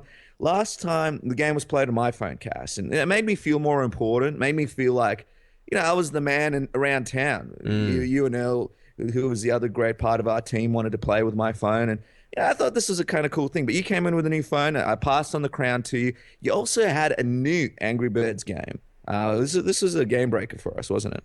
Yeah, I was the new kid on the block. I feel like I was the TJ Dillashaw to your Renan Barao. You're the reigning champion in the phone reign. Angry Birds Star Wars #2. For those of you who haven't played the first one or previous ones, I'll be honest, I skipped through most of the Angry Birds. I played the first one and then I kind of was like, all right, cool, I'm done with this. There was so many, Space, Rio, whatever, so many. But I was like, you know what? I know we're going to have this ritual. I better download like 5 different Angry Birds. I downloaded all of them. Star Wars is the one that we fell on. Just for anyone who thinks we're traveling first class, we do not. We fly with Tiger Air. They are pretty much the shittest. They're terrible, man. They're so bad. We had to walk. So to get people in people's heads to see what we were going through, early morning flight, because we got the big media day later on that morning, and because we're flying with Tiger, which is like the budget airline here in Australia, basically you got to walk pretty much up to the plane. Like, there's not like a gate and you walk through the gate and you're like, all right, there's a little bridge and we're on the plane. We had to, and I mean, you got the cameras, the tripods, everything, all the bags. You're trying to fit in, in the limit of how many bags you have. And we're walking down this corridor, which is like a crate. They created this out of a makeshift crate. It's like a tunnel. You feel like you're in a detention center. It's like we're smuggling, someone's smuggling us into the country. Just imagine that. And we're in a crate, and you're in that crate for ages. You're walking down, your bag's slipping off your shoulder. It's sort of like whoever can make it, make it. Some people don't. I guess some people just drop their bags and just like stuff it. I'm just staying in Melbourne. But it was the first test of the trip, Cass. Coupled with, bear in mind, we rocked up on Friday. It was the ultimate media day. I think the actual media day stuff and the interviews and the scrum started around, I don't know, 9. No, sorry. It was like 10, 10:30, 11 o'clock. We were up at 4 in the morning to get this budget flight. 4 in the morning, off to Dennis's house, then off to the airport, then traveling through this detention center. It was like Andy Dufresne in Shawshank Redemption, going through this tunnel full of shit. And then you get onto this airplane. But it's okay. Once we get there, boom, whip out the Angry Birds, take our mind off it for the next hour and a half. Then we get in there. We do these media scrums. I mean, you've got guys like Sean O'Connell, Mark Hunt, Stipe Miocic. They're bringing these guys in and out. It was a little bit different to Sydney, because with Sydney it was kind of like, actually they did a press conference in Sydney and they didn't do one-on-ones, even though it was promised. In this case, it was more media scrums. What happened after that, Dennis? Well, it was an interesting situation, because what people don't realize is a lot of these scrums are on at the same time. So you're sort of picking and choosing between the people that you want to get, and it's a different experience. We had a lot of fun doing it. John Morgan from MMA Junkie was there, great guy, first time that we worked alongside him. But overall, it's a bit of a stressful experience, because we want to bring you guys the best content that we can. We want to bring SB Nation the best content that we can, and you sort of get what you can from one guy and you run over to the other guy. So it was an interesting experience. I mean, some of the fighters had a bit of a tough one. Some of them were brought out with main carders, so they didn't really get much of a chance to be interviewed. But overall, it was a mad scramble, I'd say. That was the best way I can compare it. And then the next day, what do we have? We had the Q&A, we had the weigh-ins, the big Q&A, and I just want to add that Overeem, and people don't know, I don't think many people know this, but Overeem did like a cooking thing the day before. We missed it; we couldn't make it out that day. But basically, the UFC does this UFC community thing, which is a great thing here in Australia. They help out like charities and community programs, and they did cooking. I think it was like cooking for the homeless or something. And it was, it had like celebrity chefs and stuff. And Overeem did some cooking. We got the word from John Morgan. So if you get upset with John Morgan, that Overeem wasn't much of a cook. Could barely cut onions. I actually saw that. There's a video out there of Overeem cutting onions, and he's using 2 hands on the knife. It's like, I don't know whether it's a Dutch technique. If it ain't Dutch, it ain't much. But it's some kind of crazy technique. That was probably one of the highlights of the Q&A. Actually, you had Jessica I, Michael Chiesa, and Alistair Overeem, hosted by John Anik. I love the way John Anik just throws these little things in there. Now, a man over here, if it ain't Dutch, it ain't much. Pass over to Overeem. If I was Overeem, I'd be pissing myself laughing with little quips like that. Oh yeah, for sure. And John Anik to me is my favorite guy that does Q&As. Mike Goldberg, great guy, but I don't know, he goes for those jokes and it doesn't play out the way that I think it plays out in his head a lot of the time. So John Anik was there, and look, the truth was, and people didn't see this on camera, not many people there for the Q&A because it was only open to UFC Fight Club members. And it was, I think, a lot of people in Adelaide either didn't realize it or didn't have their Fight Club membership. So it was a very, very small amount of people, which created a lot of characters. There was a man who claimed he was the most, I believe, feared man or something in Adelaide radio. Loudest man in radio. Loudest man in radio. We weren't going to deny it. He was a character. Lots of Aussie characters, a few Kiwi characters. But Cass, what about the magician in the crowd? The magician. This guy's like, hi, I'm a magician. Didn't even say what he's going to do. John Anik's like, right this way, come over down here. We were like, what? And we were laughing about it with Jessica I. We'll tell you about that story in a second. But basically, the first thing went through our minds was, is this guy going to kill everybody? Does he have a bomb strapped to his chest and going to go up on stage? Why is there no security checks? It was just, I feel like he can say anything like, hello, I'm a marine biologist. Right this way, sir, come up on stage. So he came up, he did this magic trick. I couldn't really see it just because of the camera angle and the view was a bit blocked. Overeem looked extremely unimpressed. So unimpressed. I feel like he was just he was there to shit on this guy's parade. It was just like, I'm not impressed. Like, it just, to me, I just found it crazy that they brought up this guy on stage knowing absolutely nothing about him. There was a few shout outs. There was a few of the usual, hey, can you say hi to my friends? And there was a mum who asked, she's like, it's Mother's Day and I'm a mum. And I thought, here we go. She's going to say something about, I'm against MMA and this and that. But all she wanted was some autographs, which was fine by me.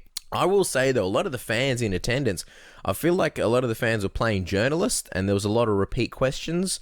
And there's a lot of questions that are a little bit too serious. And I think my advice would be, because, I mean, Dennis and I were sitting there. We were like, if you ever see a dog that's about to eat their dinner and you're telling them to wait and they're like, shuffling from side to side with excitement, that's what we were like. We had so many questions for these guys. And I feel like a lot of these questions that were asked were just, I don't know why people ask some of these questions. My advice, if you're a fan, if you go in there, if you're a Fight Club member, and you go to a Q&A, ask whatever you want to find out from that fighter. Don't worry about making headlines. Don't worry about is it the right question or whatever. If you have something to ask, if you want to know, hey, Overeem, I don't know, can you dunk or something like that?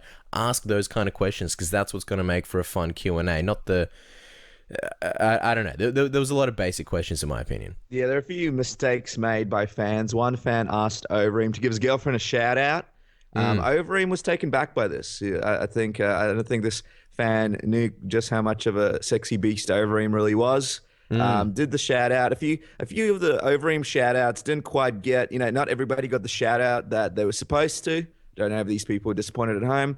I guess a few of the highlights were Overeem talking about Crow Cop, how he wouldn't want to rematch him. Obviously, you guys have seen headlines. We released that to SB Nation. They got posted up around, and Crow Cop actually responded to that allegation as well. He had some things to say about Alistair Overeem, mainly about some of the questionable things that has happened in his career in terms of, PEDs and stuff like that. Also, for me, Cass, the big star of this Q&A was Jessica I. I didn't know much about Jessica, only from what I've seen on TV and read on sort of Wikipedia and online.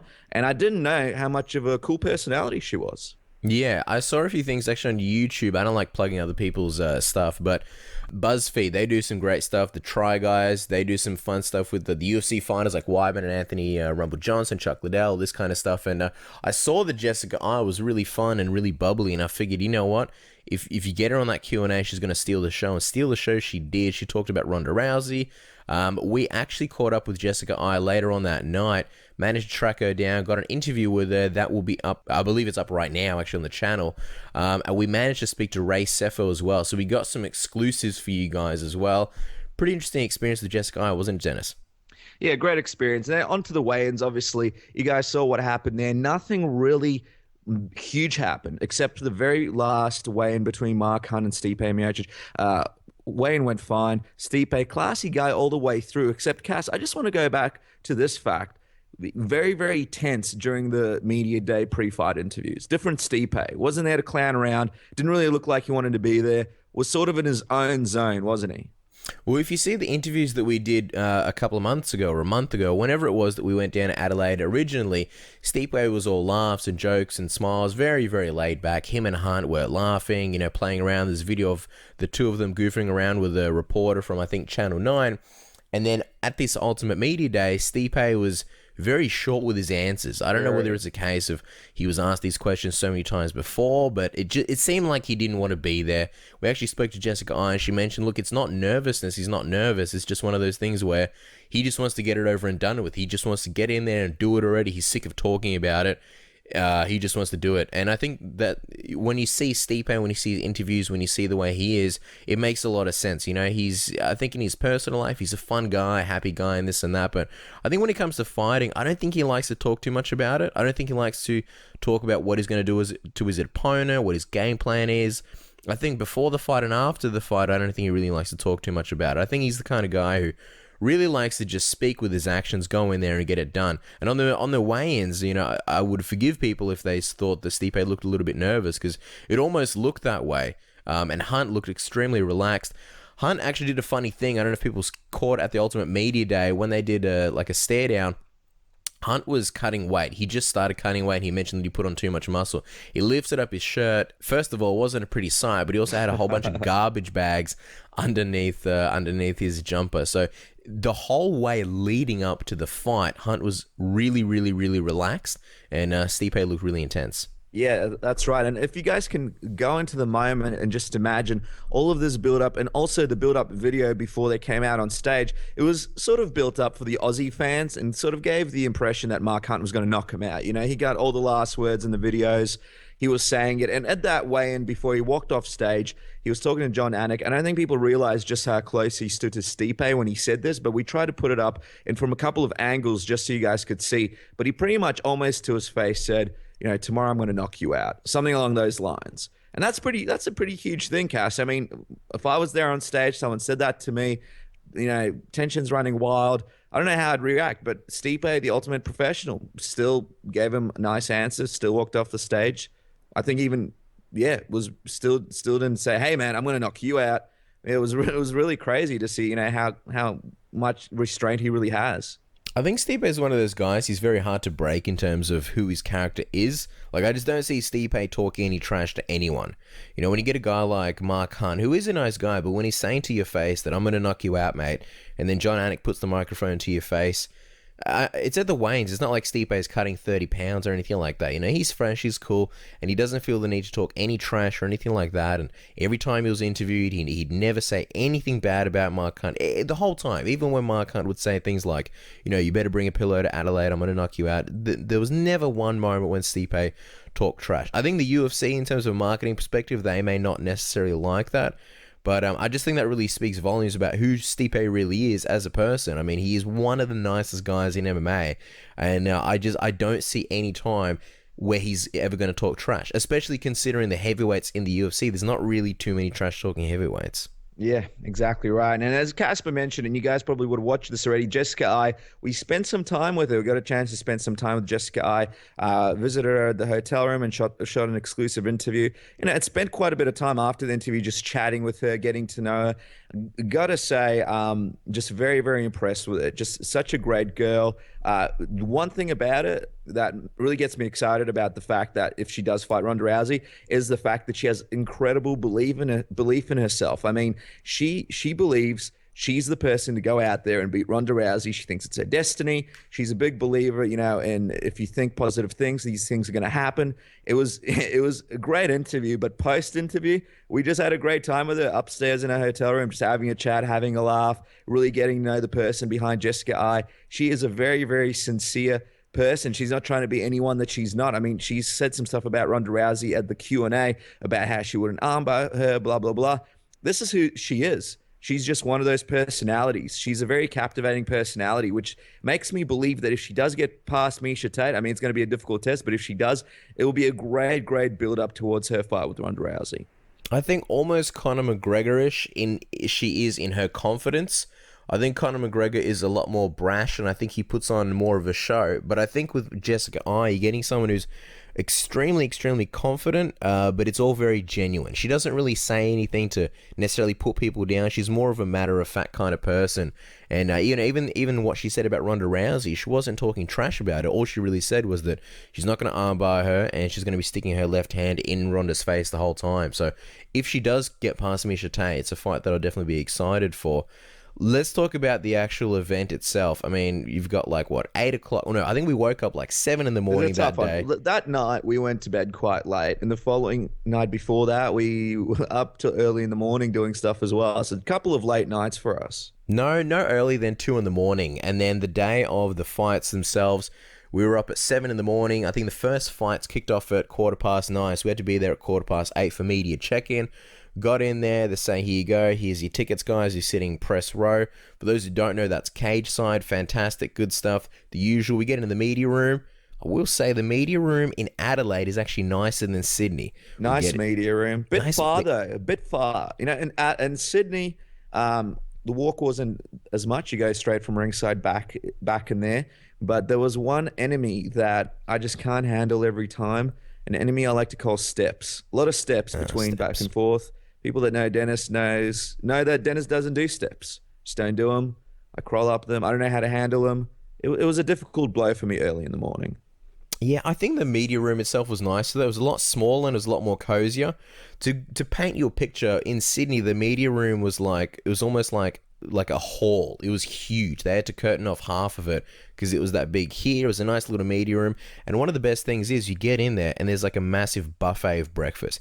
You got everything. You got tomatoes, you got eggs, you got beans, you got mushrooms, you got so much stuff. There's croissants, there's muffins, there's a buffet in on itself just of cereal. All these cereals that you can choose from. It's pretty awesome. Submission Radio can't do their coverage without a Danish. No. So we saw the Danishes were there. We're like, all right, we're going to do this thing. The Danishes weren't there. We would have just sat around backstage. We would have gone home. We would have jumped up back on a plane back to Melbourne. No Danishes. That's it. I'm not here to waste time. Lots of Danishes, and the food was just a lot of food. And we were like Homer Simpson where there's that music playing, and it's yeah, we're like taking a chocolate bits land. here and there. Yeah, a little dog ran by, and we took a bite out of it like a chocolate dog. Yeah, I wouldn't blame someone for just never leaving the room and never watching the fights. Just sitting in the back, just eating. So I think there was one guy going that like did this, that. suckers. I think there was one guy that did that. I didn't see him do any work. It was just hanging around that buffet. He's like, "You can eat that." He came in. He had these gloves that he put on it, like a briefcase. He's like, "All right, let's do this." Sat there eating the buffet. Brought his own spoon. It was like one of the ones that you take out and you put together yourself. Yeah. He was like the sniper of buffets. Here's something that you guys may not know. So the way it works is basically not all, but most of the prelim guys are up for scrums and interviews. Last time we did one-on-ones. This time they did a scrum format. What you may not know, a lot of the times when fights are playing out, we're actually interviewing someone backstage. So it's like, Ben Nguyen, he had his fight, and then we're sitting backstage, and then we're waiting for Ben Nguyen to come out, but he's obviously got to, I guess, do his little medicals and tests, whatever. So then Badger O'Reilly's fighting Vic Grujic. We're backstage watching on the monitors, and then they bring in Ben Nguyen. They're like, hey, he's ready for the scrum. So we're sort of interviewing Ben. Meanwhile, we're taking glances back in the monitors, and that was sort of the theme for the rest of the morning. So to give another example, when Beck Rawlings, when we were doing the media scrum with her, you can see that video on our YouTube channel. Carl Noak is fighting Jonathan Webb. So it's a really, really busy, stressful day. Not only running between the media room and press row and the cage side, but also doing these interviews. Meanwhile, you got to watch the fight while the interview's playing, and then the fight, whatever the interview finishes, and then it's like, okay, what happened in this fight? How did Carl Noak go? And stuff like that. Meanwhile, Carl Noak's about to come out for his interview, so you got to know what you're talking about. It's a really, really crazy, hectic day. If it wasn't for those Danishes, I don't know if we'd do it. Yeah, that's right. And the funniest example of that was from Sydney. Caught in a similar situation, but to the extreme where we had to run out and ask a couple of fans what happened in the fight before, run into the back and actually have a chat to the fighter about the fight. And something was going on with the monitors that weren't working. So just a crazy backstage stuff that we go through when doing these interviews. I want to talk about the main card, because the main card is when we sort of sat down, got in our seats, we were sitting cage side, and we got a really good view of the action. James Vick, Jake Matthews, that's the first fight I want to talk about. Jake Matthews, basically, he looked really, really good in this fight. One of the reporters next to us said, look, I think Jake Matthews is Australia's best hope for a title, to which I said, I agree. I think he looks fantastic. He hasn't really had any performances where he hasn't looked dominant, but this is all assuming he gets past James Vick, and of course he didn't. He looked really, really good in that fight until he got caught. All props to James Vick. It was a beautiful guillotine. One thing I want to say about Jake Matthews, and I didn't say this before about the Ultimate Media Day, this guy, for 20 years old, is ridiculously confident. When he asked him how he deals with the stress and the pressure and all those kinds of things, being a 20-year-old kid in the UFC, undefeated record, he basically said that he doesn't stress at all, he doesn't worry, he was all laughs. I mean, I saw veterans on that Ultimate Media Day that looked more tense, more nervous than Jake Matthews. I mean, I can't stress enough, he's a 20-year-old kid. I get nervous. Dennis and I sometimes get nervous before doing interviews, before doing scrums, before doing things like that. When we had Kareem on the show, he confirmed those nerves as well. This guy's fighting, and he was, the way he was speaking is it was as if he was going to the library to return a book. So I think with Jake Matthews, and some people in the Aussie fight community have said that he needed this loss to really grow and mature. I think a lot of people are of the opinion that with Jake Matthews, this loss is going to help him grow and become better. What do you think, Dennis? Yeah, absolutely. Young kid, just so mature for his age, likes to go out and feel up different pastries and breads when he's cutting weight, makes him feel better, he says. So if Jake's fighting your town and he's in the bakery feeling up a sourdough loaf, don't freak out. It's just normal. But yeah, I don't think this loss is too bad for him. Obviously, it does put the brakes on him in terms of what's going to happen with UFC Melbourne in November. But I think it's really, really important because I think he'll come back a lot better from this one.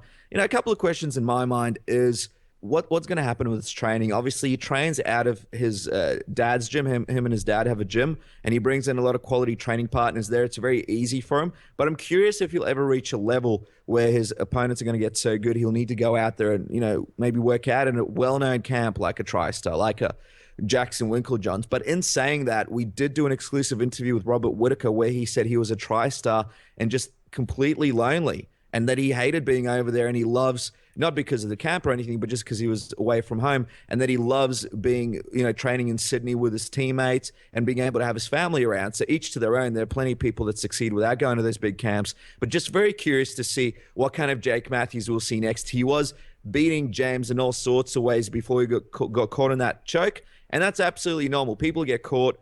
I see a bright future for Jake ahead.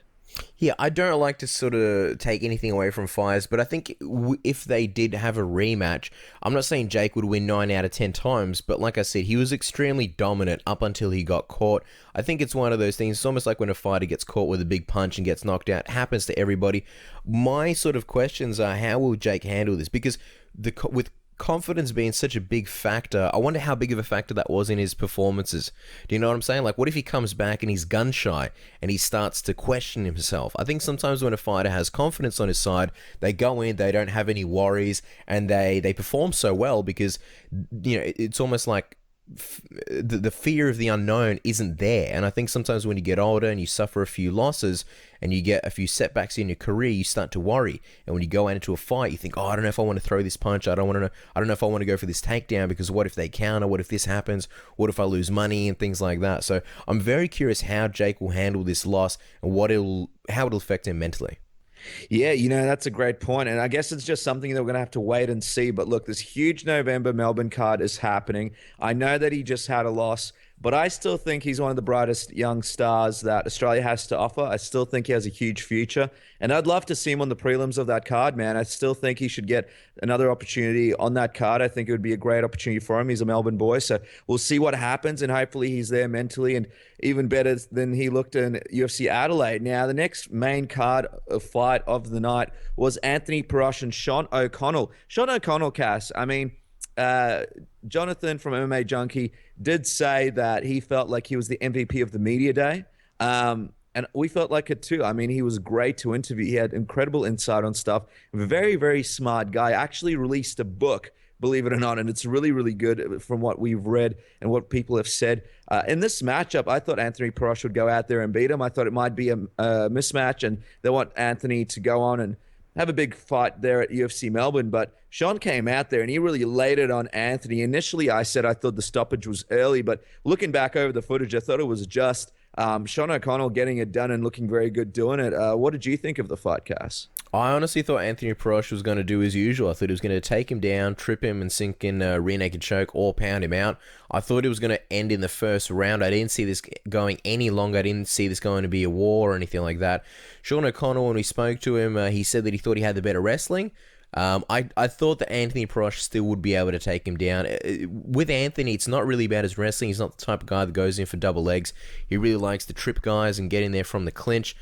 But it also didn't surprise me what happened. You know, with Sean O'Connell, he's a power puncher. He's got really heavy hands, big fists, and he likes to knock guys out. And I said it.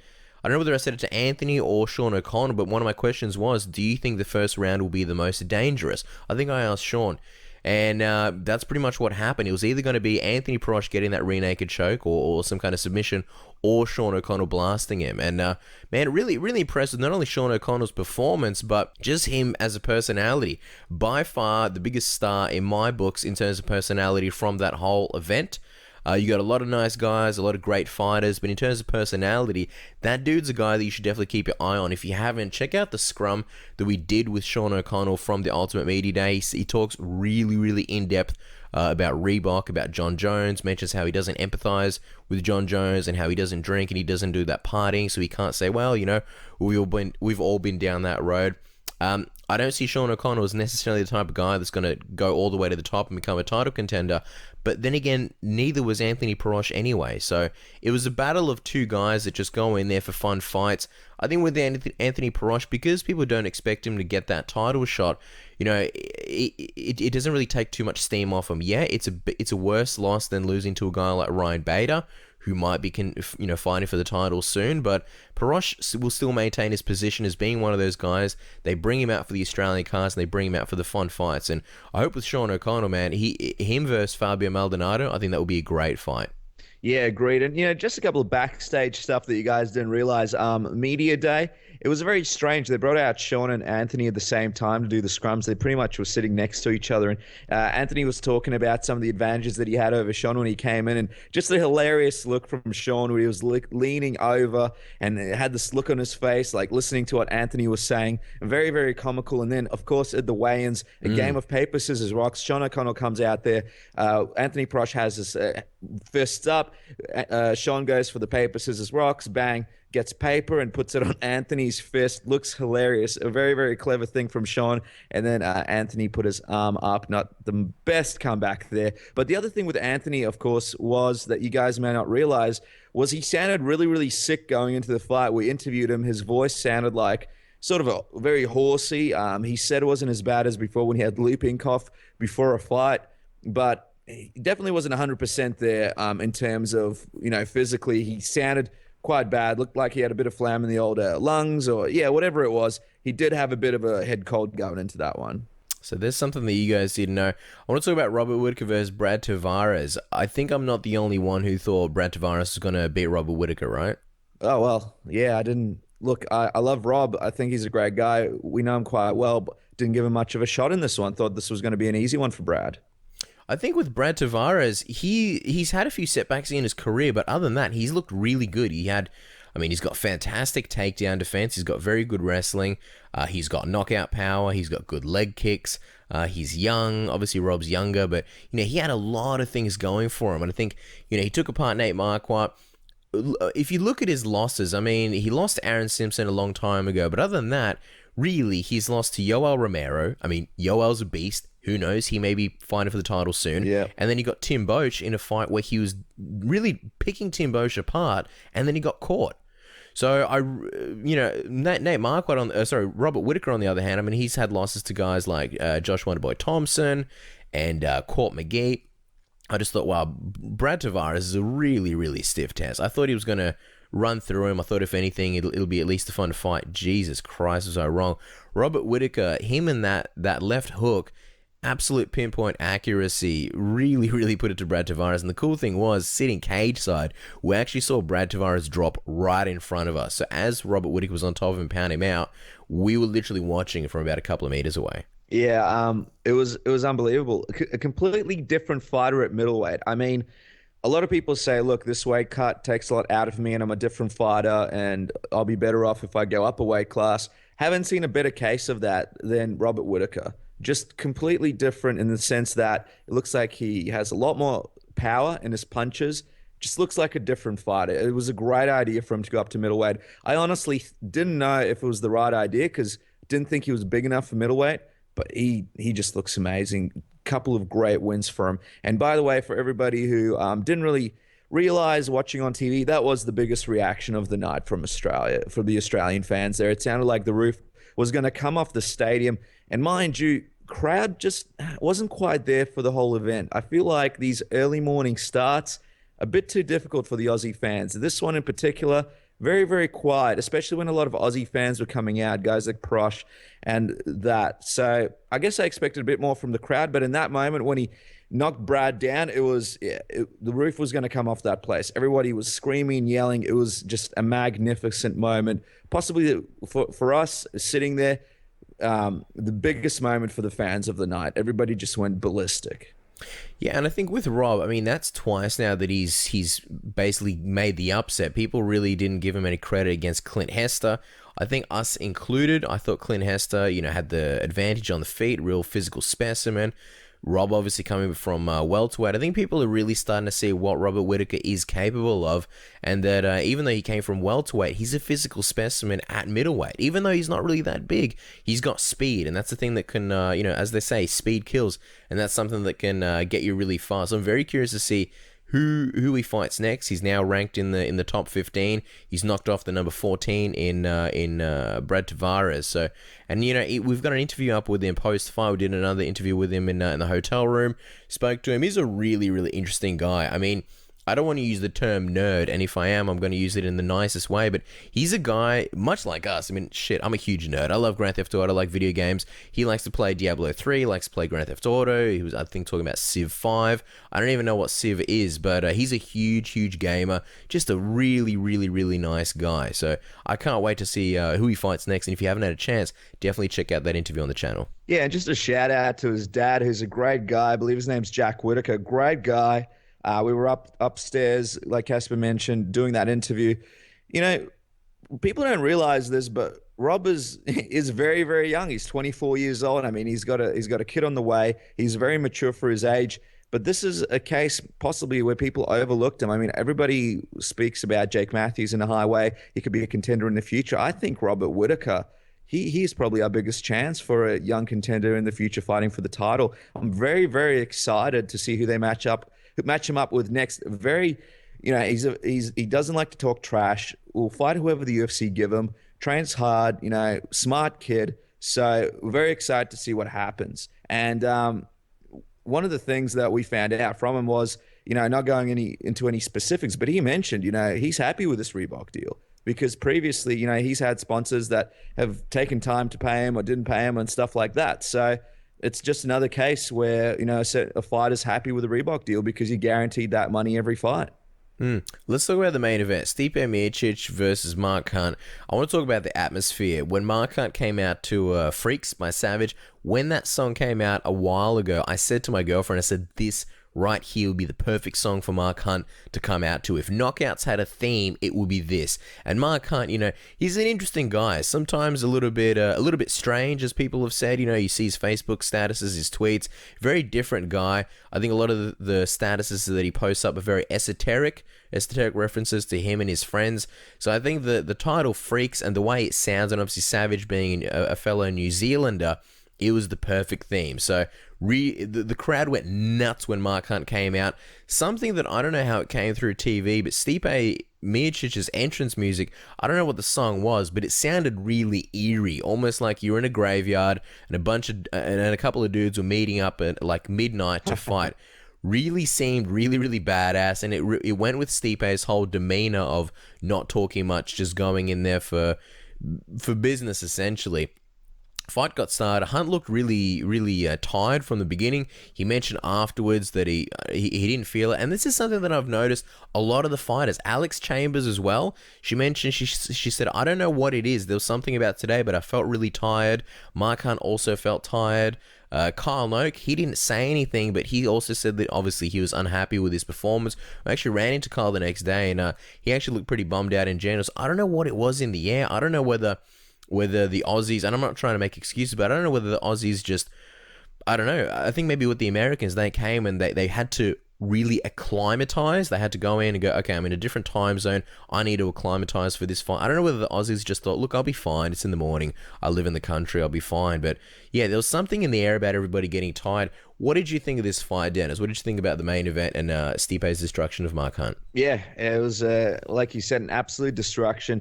It's hard to see Mark go into these fights not in peak physical condition or not in the best physical condition that he could be in. I think the weight cut really took it out of him. And it's a shame because obviously in Mexico, he had that huge weight cut that he was able to do. So everybody was saying, well, look, now that he'll have plenty of time to make the weight cut, it should be fine. But it almost looks like this weight cut took it out of him more than the first one. And I'll tell you what, it was tough to watch sometimes. I mean, we were sitting there ringside and Stipe was on top of him, raining down punches. I mean, Stipe wasn't going to be in and out like we thought he was going to be. He just pushed the action forward. He stood in the pocket, kept coming forward, and just wore Mark out. Beautiful takedowns. We got that single leg, swung him around, and just got it almost every single time. Mark Hunt looked like he was stuck and didn't know what to do in that position, which is another thing that disappointed me. I know Mark is a lot better on the ground. He's become a lot better on the ground, but it still looks like there's a few things that he needs to work on. And I don't know whether he overlooked Stipe in this fight. I know he was very, very confident that he was going to knock him out, but to me, it looked like he did overlook him a little bit.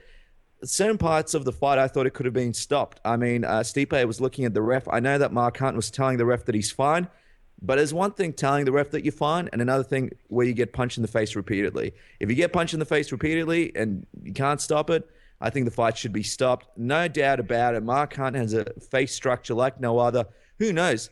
He could have got damaged, head damage from it, or he could have not. We don't really know. But those kind of a couple of rounds there, they were a little bit unnecessary. I feel like it should have been stopped earlier. But overall, yeah, just absolutely blown away by Stipe and the fight. It was just a great fight for him. And I know that Jessica said that he had a real chip on his shoulder from the loss to JDS, even though everybody gave him a lot of credit and said it was a great fight for him and for his career, us in that category.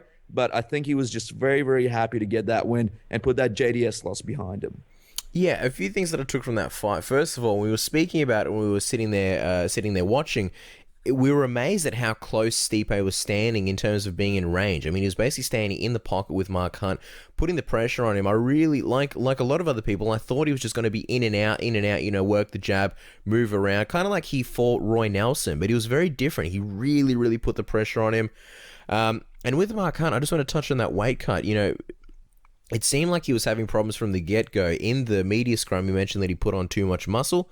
This is interesting because when we spoke to him a month or two ago, Mark Hunt said that he was doing this new stuff in his gym, and he transformed his gym into a zoo gym and doing animal movements. So I think kind of like how with BJJ, you do the alligator and you do all those crawls and then you do the monkey crawl and stuff like that. I think those are the kinds of things that Mark Hunt was doing. I mean, those are not hypertrophy exercises. Those aren't bench press, squats, bicep curls, all that kind of stuff that's going to grow your muscles. So you would think that in theory, Mark Hunt would come in leaner, smaller, and more conditioned. And it really wasn't the case. I mean, he was really struggling even during that Ultimate Media Day. He wasn't really in a good place in terms of the weight cut. And then on the actual weigh-ins, he weighed in right on limit. He was 266, and he looked a little bit shocked as well when they read out the number. So I don't know whether backstage on the scales he was looking at it and said 265, but really looked like he struggled just to make the weight. And then on top of that, he was tired on the day. So I don't know what happened. I don't know whether he was ill-prepared, but like you said, Dennis, it's disappointing coming off a performance at UFC Mexico that you feel like, man, we could have seen a very different fight had Mark Hunt come in shape. In this case, you'd think he would do his best and try to make sure that he's in his absolute peak shape, and I just don't think he was. I don't think he was in his peak shape, and sitting there cage side, seeing his face, I was talking to some people on Sherdog, posting on the forums as we often do. We frequent them, and I was saying to people, it really brings it home. It's one thing if you watch Mark Hunt on TV and you see how busted up his face is, but it's another thing when you see it in person that you don't have the production value. You don't feel like you're watching something on TV. You just see a guy with a really busted up face walking back to his stool, and you think, damn, man, these are human beings. They're not just the guys that I watch TV. And I felt really bad for him. There was another moment after the fight where Mark Hunt was getting whisked away. He was surrounded by his corner and obviously the UFC cameraman. And there's poor Mark Hunt's wife. She was kind of tagging along behind, trying to check on him. But because they were in such a big rush to get him backstage, she kind of got left behind. And it was one of those moments. You don't have a lot of those in MMA where you sort of see people for the people they are and not look at it as sport and entertainment. But it was one of those sad moments. And I think as far as the stoppage goes and the amount of damage that he took, my question is, if it was Mark Hunt doing the same damage to Stipe Miocic, landing those punches, would the referee have kept it going? Now, I don't know the referee, but in my opinion, I don't think they would have. I think the fight would have been stopped if it was Stipe on the bottom and Mark Hunt landing bombs. I'm of the opinion the fight should have been stopped early. I think with the corner throwing the towel, they can't throw in the towel. I don't know where this whole notion is about throwing the towel. I think they can stop it in between rounds, but they aren't allowed to throw it in, while the actual fight itself is going. You can't do that anymore. But I do think something should have happened, or at least the doctor. This is one of the only times I'm going to say the doctor should have come in and stopped the fight. Yeah, no, there's some great points there, guys. So there you go. We had a wonderful time at UFC Adelaide. We are running low on time, so we're going to take a quick break. When we come back, we'll break down the UFC Manila card, give you our thoughts on what was a great event. Hey, this is Alistair Overeem, and you are listening to Submission Radio. All right, guys, there it is. That's our quick break. It was literally that quick. The show's been running for a while now. I think we're right around about the 2-hour mark, so it's time to talk about UFC Fight Night Manila. We don't have too much time, so we're going to run through the main card mainly. Before we get started, Dennis, I know you want to talk about the John Taehyung Bang fight. Give us your thoughts. Give us a lowdown. What did you think of the fight? Just a real barn burner, man, and something I didn't expect from these two guys. They just went at it, and it was Stephen Bonner, Forrest Griffin type fight, with just back and forth, just both guys not trying to hold position, just trying to make an exciting fight. In the end, John Tuck got the win via rear naked choke and really sunk it in. I mean, Bang did not want to give it up. It was just an absolutely exciting fight. I was just on the edge of my seat for that one. I know a lot of people didn't really get a chance to watch this fight because it wasn't a bit of a weird time in the US, but a weird time in Australia. So if you guys haven't had a chance to check out the prelims, there's some good fights to watch. Obviously, one of the prelim fights won the fight of the night.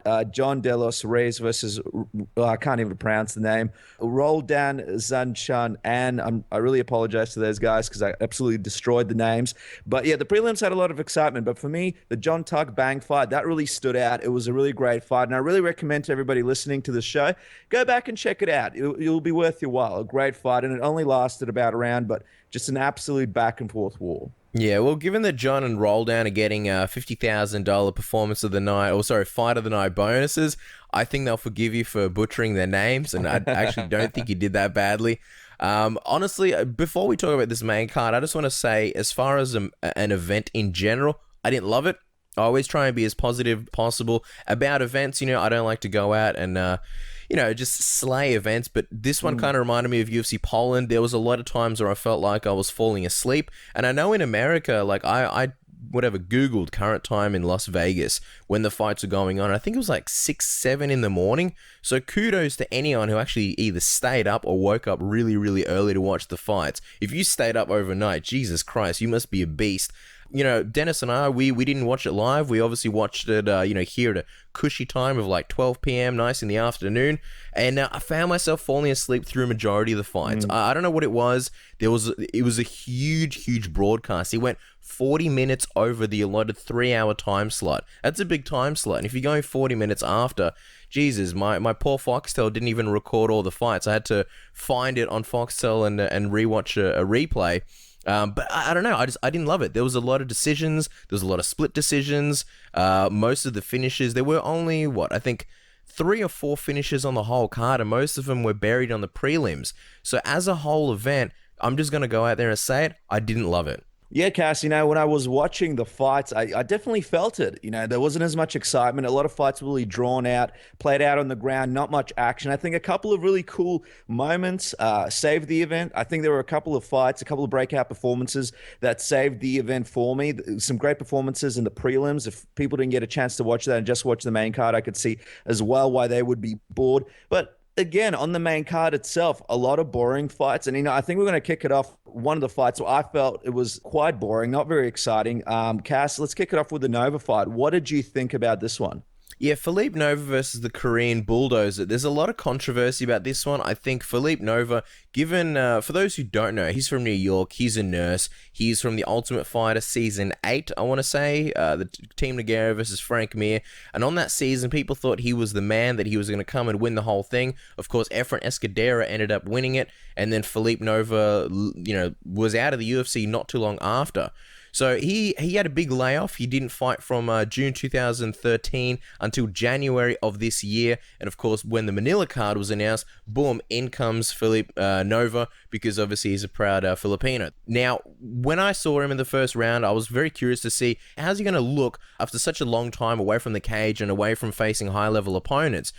Korean Bulldozer, obviously, he's not exactly a former champion. He's not exactly the top or the elite in the UFC. But I thought Philippe looked really good. He obviously worked on his wrestling, which was one of his downfalls early in his UFC career.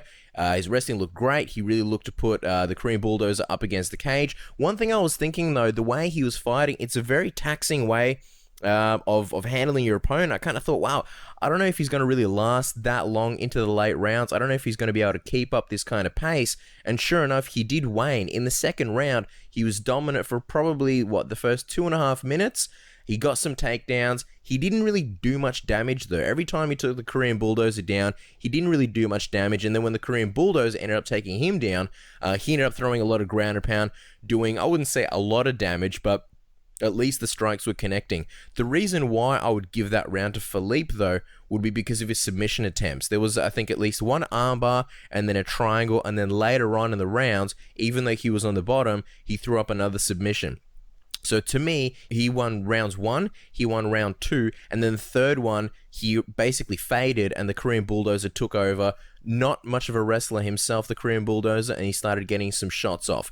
When the decision was read out, I wasn't too sure whether Philippe would get the decision. He looked pretty nervous. When the fight ended, he didn't even want to put his arms up. He actually looked pretty defeated, and he looked very nervous when the scores were being read out. He got the victory. A lot of people, the internet blew up straight away saying that he got a gifted decision.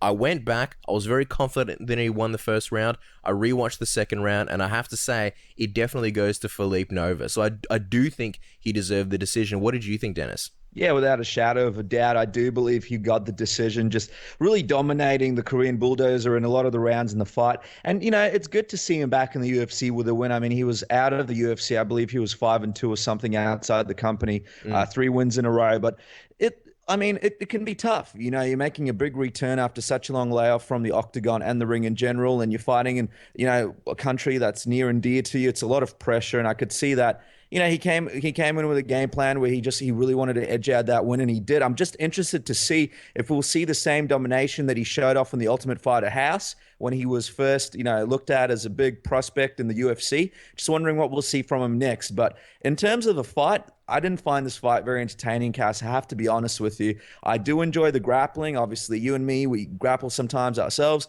But I like to see a guy do more from the top once they maintain their position and just not hold a guy down. So in that regard, I think I'd like to see Nova really show some domination in those positions, try and hurt his opponent a bit more. But who knows? Again, the pressure, the long layoff from the ring, it's easier said than done. Yeah, absolutely. I feel like, when you see sometimes guys in the first round, they go and try and slow down their opponent. They put them against the cage. They slow down their striking. And I feel that's very acceptable, especially if you're going to put it on them in the later rounds. But with Philippe Nova, I feel like that was really the story of the whole fight. It felt like the whole fight, he was trying to slow him down, put him up against the cage. And I mean, kudos to him. He's obviously worked really hard in his wrestling, and that's great. It just didn't make for an exciting fight at all. Yeah, so we'll hopefully, in the future when he comes out, he'll show us some other aspects of his game. Now, let's get on to the fight that I really enjoyed. Neil Magny versus Hyun Gun. Cass, how do you say his opponent's name? Okay, there we go. I was almost there. Neil Magny, to me, is someone that's been under the radar for a while. Now, people may not know, but he does actually tie Roger Huerta as for the most wins in a calendar year. He had 5 wins last year. The guy's on a 7-fight win streak. I mean, absolutely crazy. People may remember him from The Ultimate Fighter, Carwin versus Nelson. So he's been in the UFC for quite a while. He's gotten some big wins, including a win over Alex Garcia. And in this fight, at the very start, I got to say, Lim, he's known for his flying knees. The guy's a very, very exciting fighter. And he tagged Neil with some good shots and a flying knee. It looked like he was going to stop him right at the start, but Neil composed himself, showed off some of those veteran skills that he's got through all those fights that he's had in the UFC and in his MMA career, calmed down, and ended up edging out a very, very decisive win. Once he took Lim down to the ground, he really showed his dominance. I mean, he was just absolutely spectacular, and then wasn't happy with just putting the submission in, stretched him out on the ground, made sure that he was lying flat and was raining down with punches. Other people might have gone for that rear naked choke or other submissions. He stayed dominant, kept his position. Very, very impressive win from Neil. And I think he said after the fight, his coaches thought possibly Rick Story could be a good fight for him. Yeah. Whatever the case is, I mean, this guy, I think he's flown under the radar. He's looking great lately. What did you think of the fight, Cass? Yeah, just on that comment, I don't think he's really flown under the radar. I mean, people have been pretty high up on Neil Magny and his huge win streak. I didn't realize that he tied Roger Huerta for the record of 5 in a year. I thought, if anything, Cowboy Cerrone would be up there. But as you were speaking, I just checked, and Cowboy only won 4 last year. And I mean, I say only, and he won 4 last year. That's huge. To me, when I think of Neil Magny, I think, when are they going to give this guy a step up in competition? I mean, he's deserved it. 7 wins in a row. The guy needs to step up in competition. As for the fight, yeah, look, to be honest, I think it hurts his chances a little bit. I think when you look at a guy like, say, Glover Teixeira, who went up the ranks and is just knocking people out left, right, and center, you get a sense that, wow, he's a true contender. This is a guy that might challenge for the title. But with Neil Magny, even though he got the win, he almost got finished. And to me, it feels like it took a little bit of his momentum out. Because, yeah, he's on a 7-fight win streak, but it feels like he took a step up in competition and he almost got finished for it. What do you think of that, Dennis? It's an interesting one. I mean, look, everybody thought Lim was going to beat him. So I think everybody sort of saw him as an underdog. A lot of people that follow Lim's career know that he's a very, very dangerous fighter. But I could definitely see where you're coming from. It's obviously not the best look when you're almost finished in the first round. I suppose I was one of those people that saw it from another perspective, where I was just incredibly impressed that he was able to hold his composure and go on to win the fight later. I thought it really showed off his heart, and the fact that he's been in the octagon so much that he's able to calm himself down and do something like that. I think a lot of guys in his position would have been finished. But yeah, I agree with you. I mean, it just depends how Sean Shelby and Joe Silva are going to be looking at this one. Very well, they may have your thought process and not just mine, Cass. And you know what? I do want to clarify. I'm not trying to say that I'm not impressed with Neil Magny. And when I watched the fight, I agree with you. I completely agree. He was extremely composed. And there were moments where I thought he was going to be finished. And there was a moment where he was up against the cage. Lim was blasting him. And he was already dodging and firing back shots of his own. And to me, that's a veteran move. I mean, this guy's been fighting for a while, but you do still feel like he's a young prospect. I mean, they talk about just how much time he spends in the gym. He goes and does beginner classes so he can pull off some of his more advanced moves that, he learns in BJJ that you can't really do against high-level guys. Huge respect to Neil Magny. So, look, I think him versus Rick Story is a great matchup. Rick Story needs a fight. He's been looking really good recently. Neil Magny, I mean, he's got a huge win streak. It's one of those things where, when are you going to give this guy a step up? So I think him versus Rick Story is a perfect test to see where he stands in the division.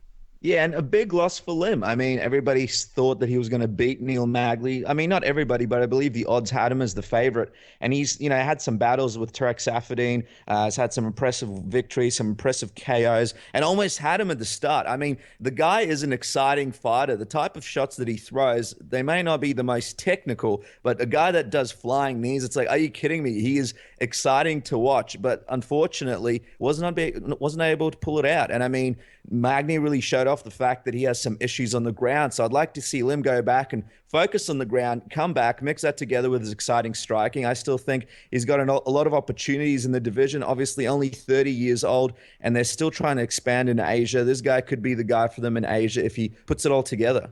I think you're right in the sense that Neil Magny did show that he does have, I mean, he had gaping holes on the ground. When he was on there, he didn't really know what to do. I'm talking about Lim, of course. He needs to go back to the drawing board, work on his ground game. And look, that's the good thing about being such an exciting striker. When you're knocking people out with elbows, with knees, with, flying shit, the UFC are going to hold on to you. You're not going to go anywhere. I think he's a good sort of measuring stick for new talent. I think at the moment, Lim has sort of ascertained gatekeeper status. The one thing that I'm curious when it comes to Lim is, will he evolve? Will he improve his ground game? Will he end up becoming an official gatekeeper? Or will he end up being a guy like, say, Houston Alexander or a Dennis Kang, who have crazy knockout power, but just couldn't do anything when it comes down to the ground game? Yeah, a great point made there, Cass. And obviously, he is from South Korea as well.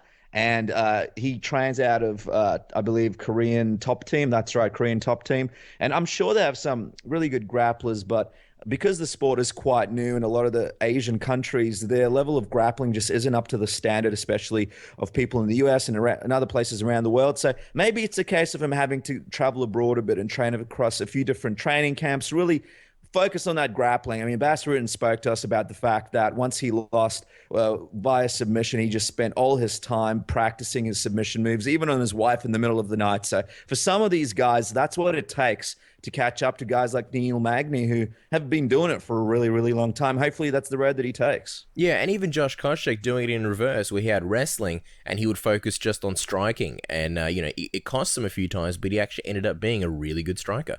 Let's talk about the next fight. Mark Munoz, Luke Barnett. This is obviously Mark Munoz's swan song. What are your thoughts on this fight, Dennis? What did you think? Well, a big fight for Mark Munoz. I mean, he did not look very good for a really long time. Obviously, he's a victim to injuries. He had a lot of injuries, just never really came back as he left. A lot of losses back to back to back, 3 losses back to back, and in devastating fashion, most of them.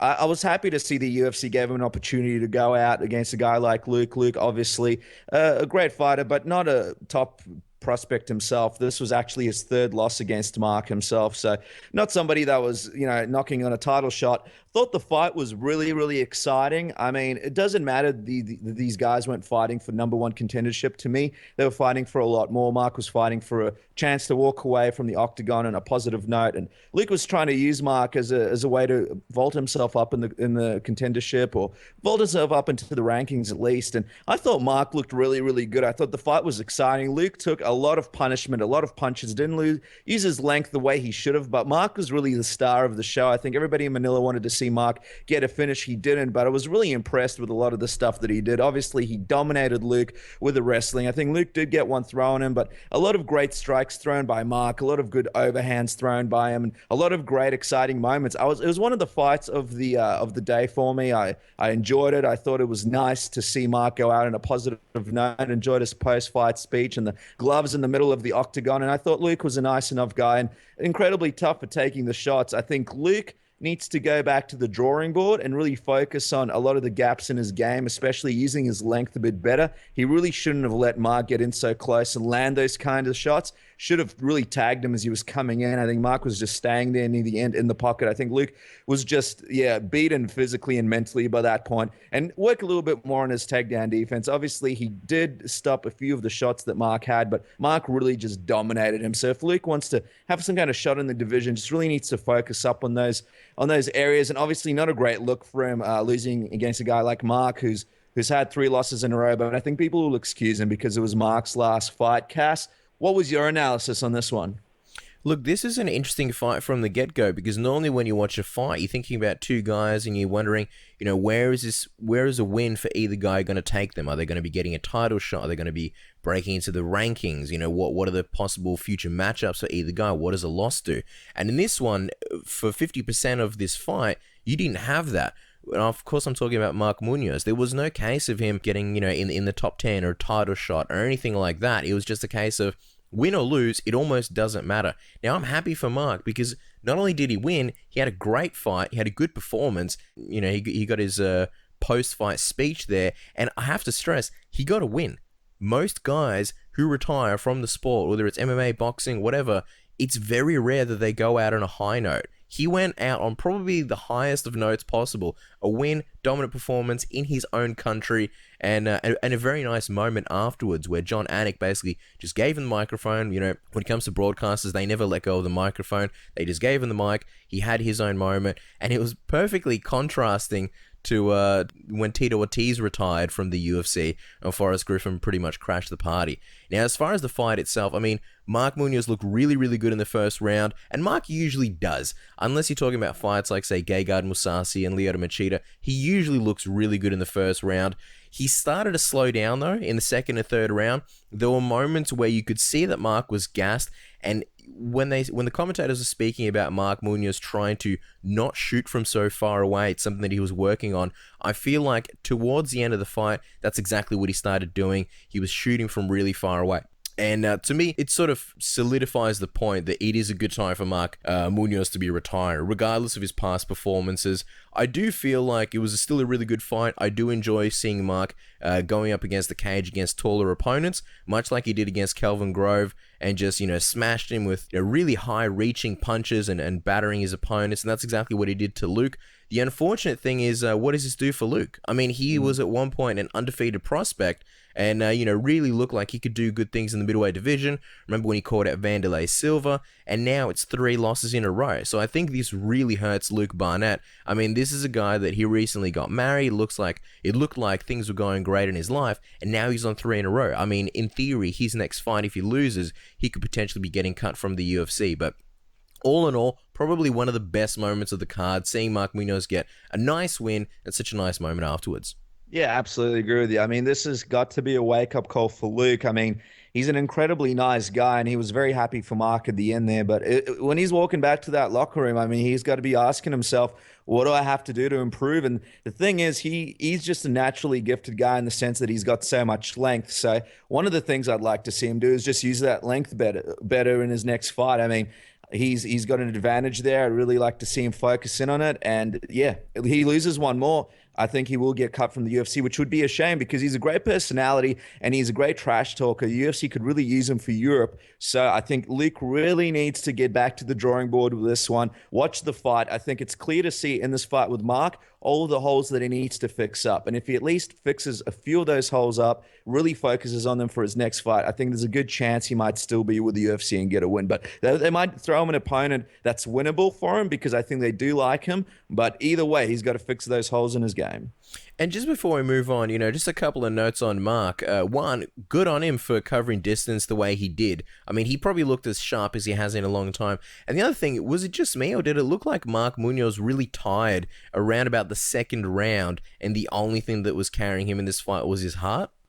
I think you may be right. I mean, I think a lot of the fight from the second round on was hard for Mark Munoz, and it was just, I mean, that crowd was incredibly loud. I didn't think Manila could be that loud. That was the loudest they were all night. They were just going nuts for him, weren't they? So maybe that's one of the factors that really gave him the opportunity to use his heart in this fight and really push through, even though he was really exhausted. I think he might be on the ball with that one, Cass. There was 13,500 people there, a lot more than there were last week in UFC Adelaide. But just from what I saw, it looked at one point like Mark had really faded around about the second round, and I thought, oh shit, here we go. He might be in trouble. It might look like Luke Barnett's gonna piece him up, and really just take him apart. And then as soon as Luke would get near him, Mark would just start throwing big haymakers, and it looked almost like he'd just snap out of it and wake up. So really, yeah, I can't say enough good things about Mark's performance. Let's talk about the next fight, Gegard Mousasi. Speaking of performances, I wish I could say the same for Gegard Mousasi versus Costa Philippou. I'm not ragging on this fight.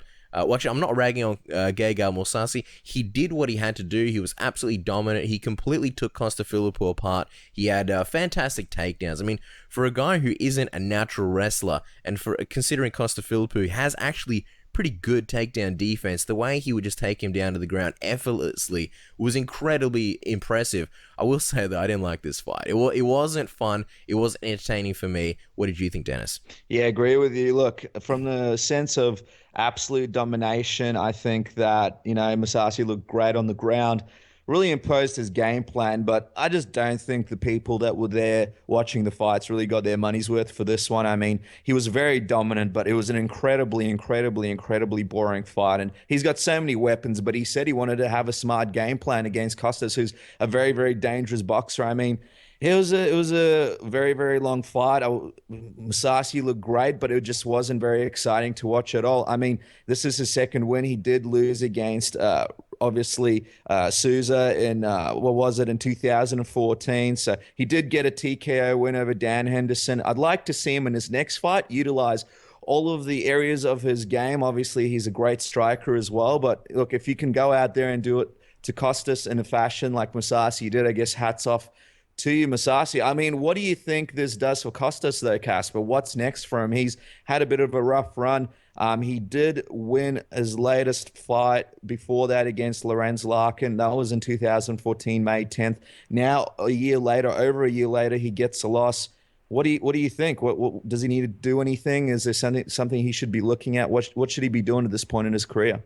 Well, I mean, he's training with Matt Serra and Ray Longo. So if you want to improve your BJJ, and I mean, I don't know what they are in terms of wrestling. Maybe he needs to go to a camp like AKA and really work on his wrestling. Because, even on the ground, I mean, he didn't really do anything amazing. But the thing is, it's Gegard Mousasi. I mean, he's the type of guy that's going to do that to you. I don't think there's really much of a shame in losing to Gegard Mousasi. I didn't really look at the odds for this fight, but I had a clear win for Gegard Mousasi, essentially, by whatever he wants. With all due respect, I didn't give Costas Philippou much of a chance in this fight. And I just want to expand on why I was so disappointed in this fight. Because you got Costas Philippou, he's a former boxer. He's got good striking. And then you got Gegard Mousasi, who's a far more complete striker. You would basically refer to him more as a kickboxer. And I really thought this was going to be fireworks. I thought they were both going to stand and bang, and it was going to be this amazing, contest of fellow strikers. And instead, it was Gegard Mousasi, of course, in top control and dominating with ground and pound. I respect that. There's nothing wrong with what Gegard Mousasi did, but I guess it just didn't live up to my expectations of what I thought was going to happen to the fight. But as far as Costas Philippou, I mean, I don't think this really I don't want to say that he's hit a ceiling, if you know what I'm saying, because Gegard Mousasi, I mean, he's a guy, I don't necessarily see him becoming a champion, but I could see him fighting for a title. So just because you lose to Gegard Mousasi, I don't think you lose too much stock. And let's be honest, Lorenz Larkin, he's fighting at welterweight now. A jump from Lorenz Larkin to Gegard Mousasi, that's a huge step up in competition. So I think Costas Philippou, I think he fights better when he's got confidence on his side. I think he needs to go back, maybe have a few more winnable fights, get some more experience. But hey, look, here's the other thing about Costa. I mean, he's not exactly a young guy. He is 35 years old. And if you look at Mark Munoz and Anderson Silva and all those guys, 40 seems to be the age where people really slow down. So look, I don't know what's next for Costas Philippou, but I'd say he's probably got about 4 or 5 good years to get it done in this sport for whatever it is that he wants to accomplish. Yeah, it would have been incredibly frustrating for him, this fight. Obviously, didn't really get much off. And obviously, before Lorenz's win against Lorenz, he did lose against Luke Rockhold, TK body kick, first round. And then Francis Carmont in a unanimous decision to Francis. So if he could fix up his wrestling, I mean, his striking is good enough for him to hang in there with a lot of the top guys in the division. If he could really focus on his wrestling into his next fight, I think, hey, from this, maybe he can learn a lesson and take it into the future fights that he has and maybe fix up that whole of takedown defense and really make it a bit better and really make his wrestling a bit better. I mean, if anything, maybe this will be a learning experience for him. Yeah, and I think with Gegard, I think there's a fire lit under him. I think he's really gunning for that title. He did say in the post-fight presser that he'd like to rematch against Jacare Souza. He mentioned after he lost that fight that he just wasn't feeling it. I don't know whether it was a case of motivation. It seems like a lot of fighters do have that at some point in their careers. Even the main event, Uriah Faber, he had that when he fought Dominic Cruz. He now wants to fight Michael Bisping. So I think that Gegard Mousasi is in that stage of his career where he's going to do anything and everything he can to either get that title or at least get a title shot. So Did he say that he wants to fight Bisping, did he? But he didn't. He said he doesn't want to call him out because Bisping overreacts when you call him out. So he kind of subtly said that would be a good fight, though. I'd like to see that fight. I think that would be a good fight, a good matchup. Well, there's a fight that, yeah, no, for sure. I think they would stand and bang. And I just want to say, like, with Costa Philippa, he's a dangerous striker, but I don't think he was that dangerous for Gegard Mousasi to use that game plan. I think that Gegard Mousasi could have outstruck Costa if he kept it on the feet. But again, this is kind of what I'm trying to say. I think that Gegard is at this point where he's like, look, I'm not worried at all about, having exciting fights. I just want to get that title. Yeah, and the division is just so crazy at the moment. I mean, so much happening. You never know. A couple of big wins for him. He might be right back in there fighting for the title. So very interested to see if they make this Michael Bisping fight happen, because that would be incredibly interesting for us to watch. Yeah, well, I mean, it's not like he's going to be versing Jacare. Jacare is, it's either Jacare or Luke Rockholder for the title shot. So he's not going to be rematching. There's no way they're going to say, all right, Jacare, you're so close to a title, but we're going to give you Gegard Mousasi instead, a rematch, a guy that you already beat in your, second last fight. So I think the Bisping fight makes sense, absolutely. Let's talk about the main event, Frankie Edgar versus Uriah Faber. Before we talk about the fight itself, people are calling it a super fight. I have to question that. Is it really a super fight? I mean, you've got two guys, both big names in the sport. I wouldn't say they're crazy draws. They're not a Brock Lesnar, they're not a Conor McGregor, they're not Anderson Silva, they're not GSP, but two very, very well-known guys. They're former champions, but they're not current champions. And I feel like if there's going to be a super fight, you need at least one title in the picture. So my question to you is, Dennis, what did you think? Do you think this is really a super fight?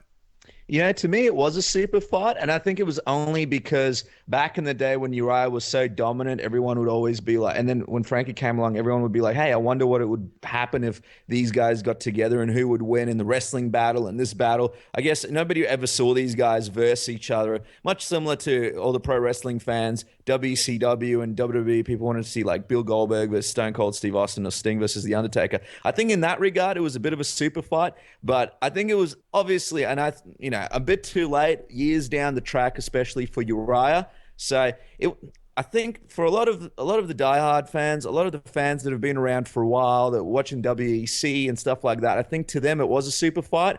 I think to a lot of the new fans, the casual fans, the fans that just sort of checked in the last year or 2 or 3 years, this wasn't a super fight. To them, they were just like, why are people calling this a super fight? And I understand both people's thoughts on it. It definitely, look, it wasn't like a Brock Lesnar, super fight, or like a huge super fight like John Jones, Anderson Silva. No way. But I think it was a super fight to those good old people who've been around the sport for a really long time and wanted to see what would happen if both of these guys got in the octagon.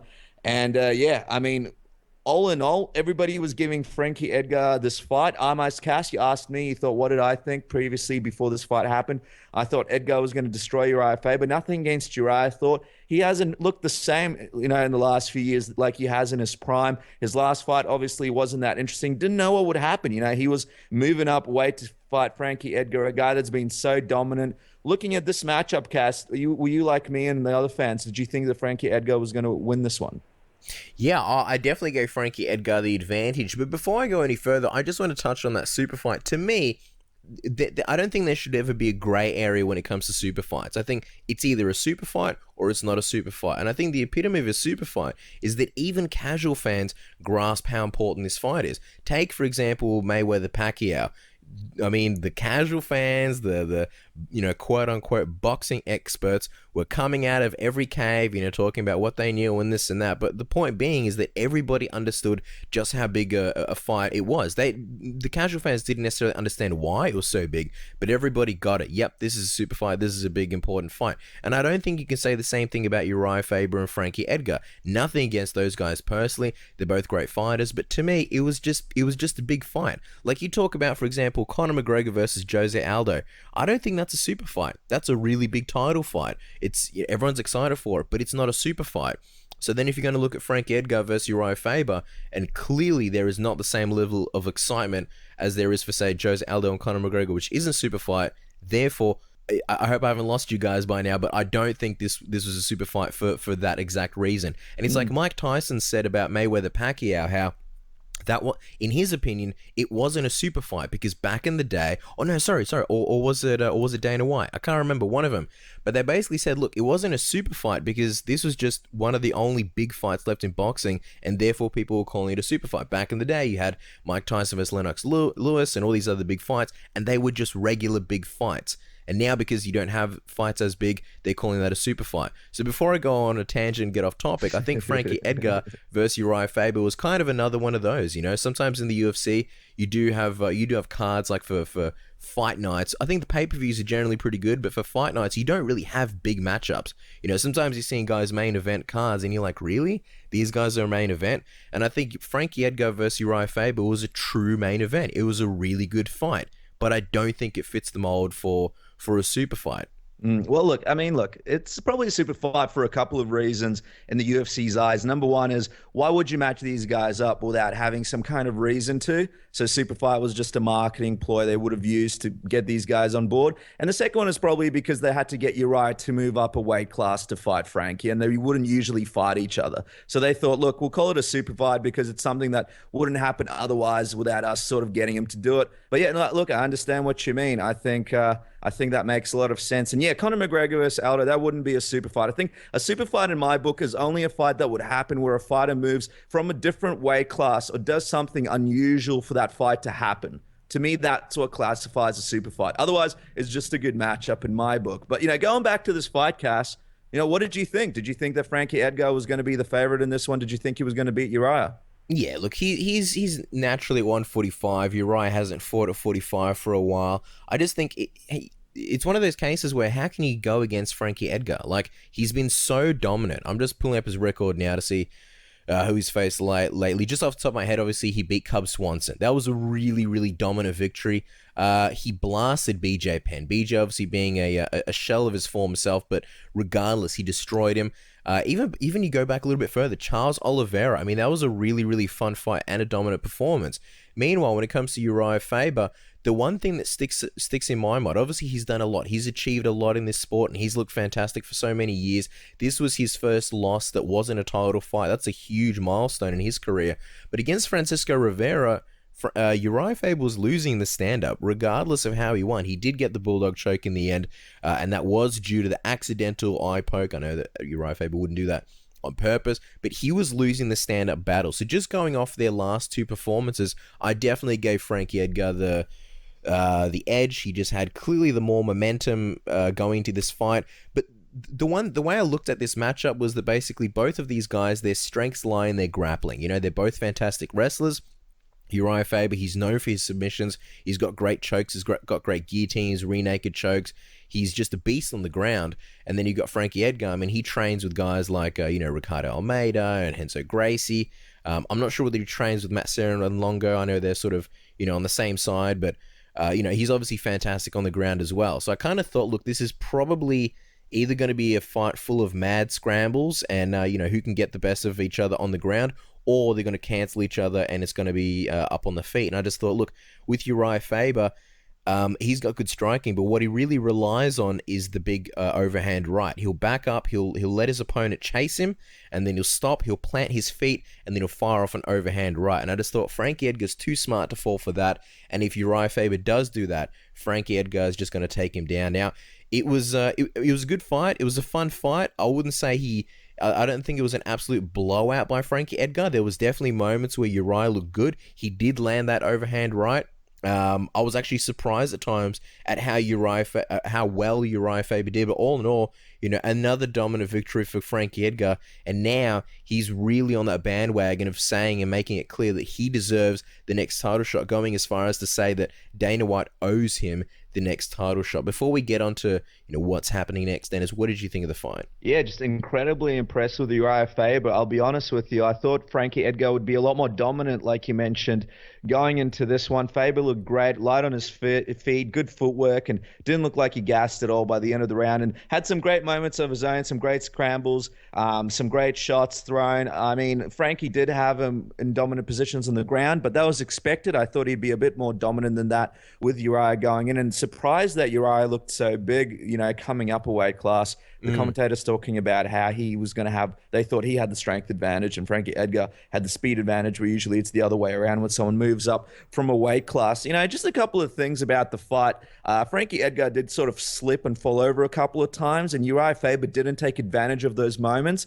I just feel like he really should have tried to jump on him in those moments and try to make something happen. I think if the roles were reversed, Edgar would be jumping on him, trying to do whatever he can, getting him down to the ground, and I think that was one of the differences. I think Edgar is just a lot more scrappy than most other fighters and really goes for it. And the other thing is just incredibly impressed with Frankie Edgar and his takedowns. I mean, one of the things about him that I really, really like is he just doesn't have one set way of taking a guy down. He's got a whole bunch of them, and I think that's one of the reasons he's such a dominant grappler. I mean, most guys have their move when it comes to taking people down. Even guys who used to be great wrestlers in college have their move, and if you get used to that move and if you practice for that move, if you use your defense for it, then a lot of the time you can stop him from taking you down. With Frankie Edgar, he just really mixes it up. He's got a whole bunch of great takedowns that we saw in this fight against Uriah Faber. That's why he's so unpredictable, and he's always getting better. Even before this fight, he was talking about it. He was working on his striking. So he's a guy that's always improving. A great win for him.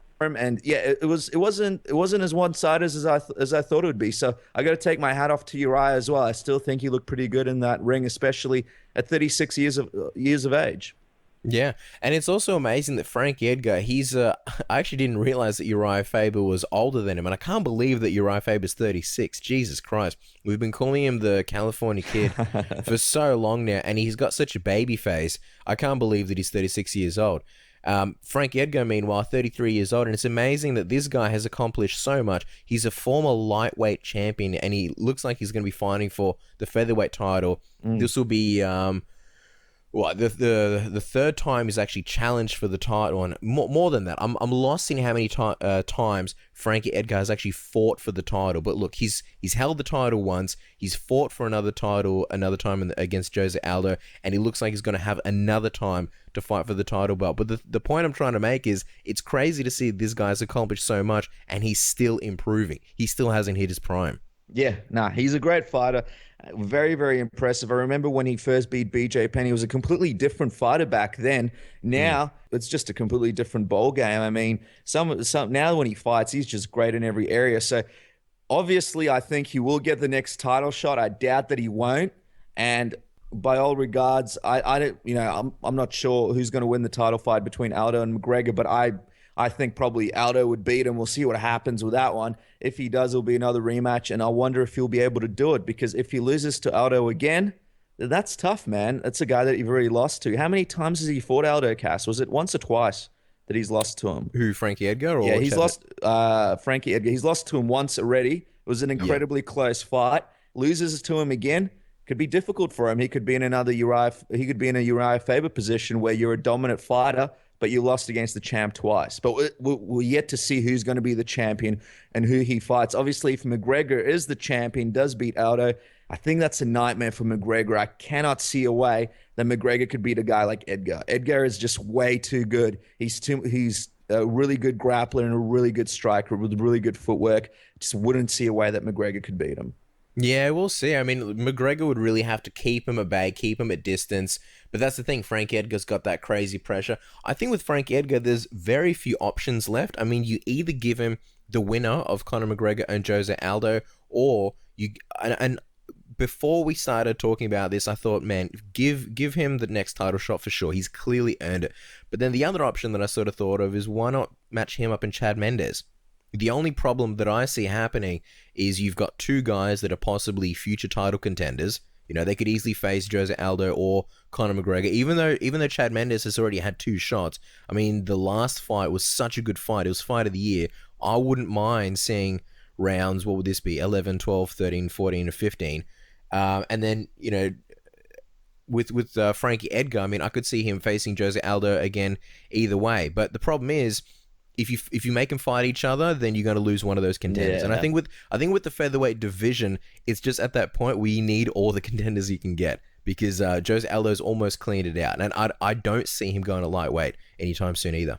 Yeah, especially if, let's say, McGregor does win, because who knows what's going to happen in this crazy sport, and he wants to move up weight classes or something in the future. You want to try and keep as many stars as you can once he leaves the division. But if I was Frankie Edgar and Dana White gave me Chad Mendes, I'd be incredibly frustrated. I mean, not only would I think I deserve the next title shot, but Chad Mendes is an incredibly tough opponent, and I mean, Frankie Edgar is very, very dominant. But in that fight, man, I don't know who would win that fight, because Chad is just such a great fighter. Who knows? He may very well beat Frankie, and I think that's a huge risk for Frankie to take. So we'll see what happens with this one, but it'll be interesting to see if they do give him the next title shot. I think they'll have to. What about Uriah Faber, Cass? What do you do with him now?